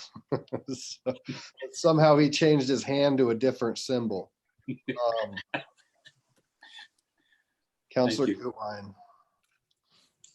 Thank you. I also just wanted to echo that I've been getting a lot of questions about shelter in place and whether or not that's coming to Lakewood after the announcement made in Denver. So I really appreciate all of these updates today. What I've been telling people, as you mentioned, is just the information is changing by the hour, by the day. And we'll certainly keep everyone in the loop when we hear from Jeffco what their plans are. My family lives here. All of us live here in Lakewood. We all have loved ones here. And I feel fully confident that both Jeffco and Lakewood is doing everything possible to keep all of us safe. I feel very lucky to live here. So thank you to everyone in our community that's really stepping up to the plate in a big way right now. I also wanted to just highlight a few other things. This may have been mentioned, but some of the grocery stores are doing senior hours. That's 60 plus. My parents now fall in that category, but they don't think of themselves as seniors. So I've been calling that baby boomer hours, but please take advantage of that and share that information. Playgrounds, our playgrounds are not recommended for use right now, and just wanted to remind people of that. And then Karen and I are gonna try our hand at our first, actually it's our second Facebook Live ward meeting. So we will let you all know how that goes. We do have, is it Agent Alish or Sergeant Alish? Sergeant. I'm sorry, Sergeant Alish. We have Sergeant Alish is going to join us. We had him scheduled a few months ago just to talk about CAT team, and now there's obviously a lot of other questions people have. So we will be doing a Facebook Live ward meeting. And then I just wanted to also reiterate, there's a lot of resources coming online every day for our small businesses, for our homeless community, for people that need healthcare or even childcare. Things are changing and more resources becoming available daily. The best place that I have found to stay up to date on that information is the Colorado.gov website. And it has updates on small business resources, like I said, childcare, everything that's available. So that's the best place to get that kind of information, as well as testing information. Thank you, and everyone stay safe and 6 feet away from each other. Thank you. Mayor Pro Tem Skilling, bring it home. So first and foremost, it can't be said enough. Thank you to all the cops that are working. Thank you to all the grocery store workers. Thank you to my neighbors and your neighbors, that everyone's pitching in and helping out. It probably can't be said enough. Thank you to Kathy and staff for fielding the endless questions. I know that a lot of us are pestering on a lot of the same things. I'll call it pestering, but that's just because we're trying when we ask about economic development and we're talking about what can we do, and it's frustrating because it hasn't really materialized, but we're trying to stay as far in front as we can and figure out when the time comes we have those tools ready. To that end, though, I want to make sure that everyone understands that there are resources out there. Dana just mentioned some of those resources. We have SBA, but we also have things locally like Alameda Connects that does have some grants for some qualifying businesses. So again, that's Alameda Connects. Take a look at that. And then finally, Barb and I are going to, I'm sorry, Dana, Counselor Goodwine, and now Counselor Franks, I'm sorry, it's late. We're going to have our ward meeting. That's another thing we were pestering about in the midst of all of this. We've been trying to figure out a way that we can have a virtual meeting, whether it's a town hall or a telephonic. Probably won't be Facebook Live because I don't know what Facebook Live is necessarily. I mean, I know what it is, but I don't use it. And I don't know that necessarily it will be accessible by then because we haven't done it yet. So we're going to do something because we've had our ward, we had to cancel because of snow. It's been one thing after another. And I think it's very important that for us, we do some kind of a meeting, whether by phone. And unlike Ward 3, who hasn't had time, because theirs I think is pretty close, we have a little bit of time, so we can probably put this together. And then when their ward meeting comes up, hopefully they can learn from all of our mistakes. But if it takes just a conference call number, who knows? We will definitely be having our Ward 4 meeting this month. So we'll get that information out to you all. Councilor Vincent. Yes, I'd just like everybody to know that I dumped it on Jacob to figure out what to do with our virtual Ward 2 meeting. So we will let everybody know because we're planning on doing the same thing too. So thank you. Great. Well, all well said by everyone. Here's Councilor LeBeer. Go ahead. Thank you. Well, since we're doing reports too, I just want to mention our trip to DC as Councilor Springsteen did. I was able to sit down with all the members, our Colorado congressional delegation that represents us here in Lakewood, both of our senators and member of Congress. And I just want to say I had very specific conversations with them about our federal flood laws and how that impacts Colfax, minimum wage, and how it could be impacting our healthcare providers with Colorado's minimum wage increases, and about the importance of CDBG funds. We had a ton of time. There was only a few of us who were able to make some of these meetings, so we had a lot of FaceTime with them, and it was a great experience. I think this was the most productive trip out there at NLC I've had And one thing I really took away from that was that there's an interest in some of the things that we're talking about that maybe they weren't as aware of as they could have or should have been. Because I think we have an opportunity to engage with them even more here in the district and really talk and work with them on some of these issues that we've had. So I just want to reiterate that I think we should continue these conversations here with them in the district and work out some of those issues that we've had with the feds. And I think that's one of my major takeaways from the experience. I think there's some opportunities there. So I think it'd be good at some point in the future, trying to work out a way to synthesize, frame, and have these discussions. So just wanted to mention that. Also the ward meeting, we're gonna try to do it virtually. I'm gonna do my best to set that up. I'm looking forward to that. I think it's important that we have that. So thanks. And for the community, we all put out a statement. It's important to know we are here. Obviously, we're here tonight. But whether we're not physically meeting in chambers, we are here. Our phone numbers are listed, our emails. Even if you don't think it's a city thing, maybe just reach out and your council member or myself can find some sort of avenue for resource. One thing that wasn't mentioned was evictions. There's a lot of concern and fear right now with that. And while we may not have the answers, maybe we can help direct people. So I would just encourage the community to stay involved, continue your kindness. It's incredible to watch. This is really when a community comes together, and I'm super proud of our great city. Ms. Hodson, do you have anything? Mr. Goldstein, Ms. Millard? Oh, shoot, I have to unmute you, sorry, go. The only thing I can add is a response to Councillor Johnson's concern about the reimbursements, should we ever have funding available.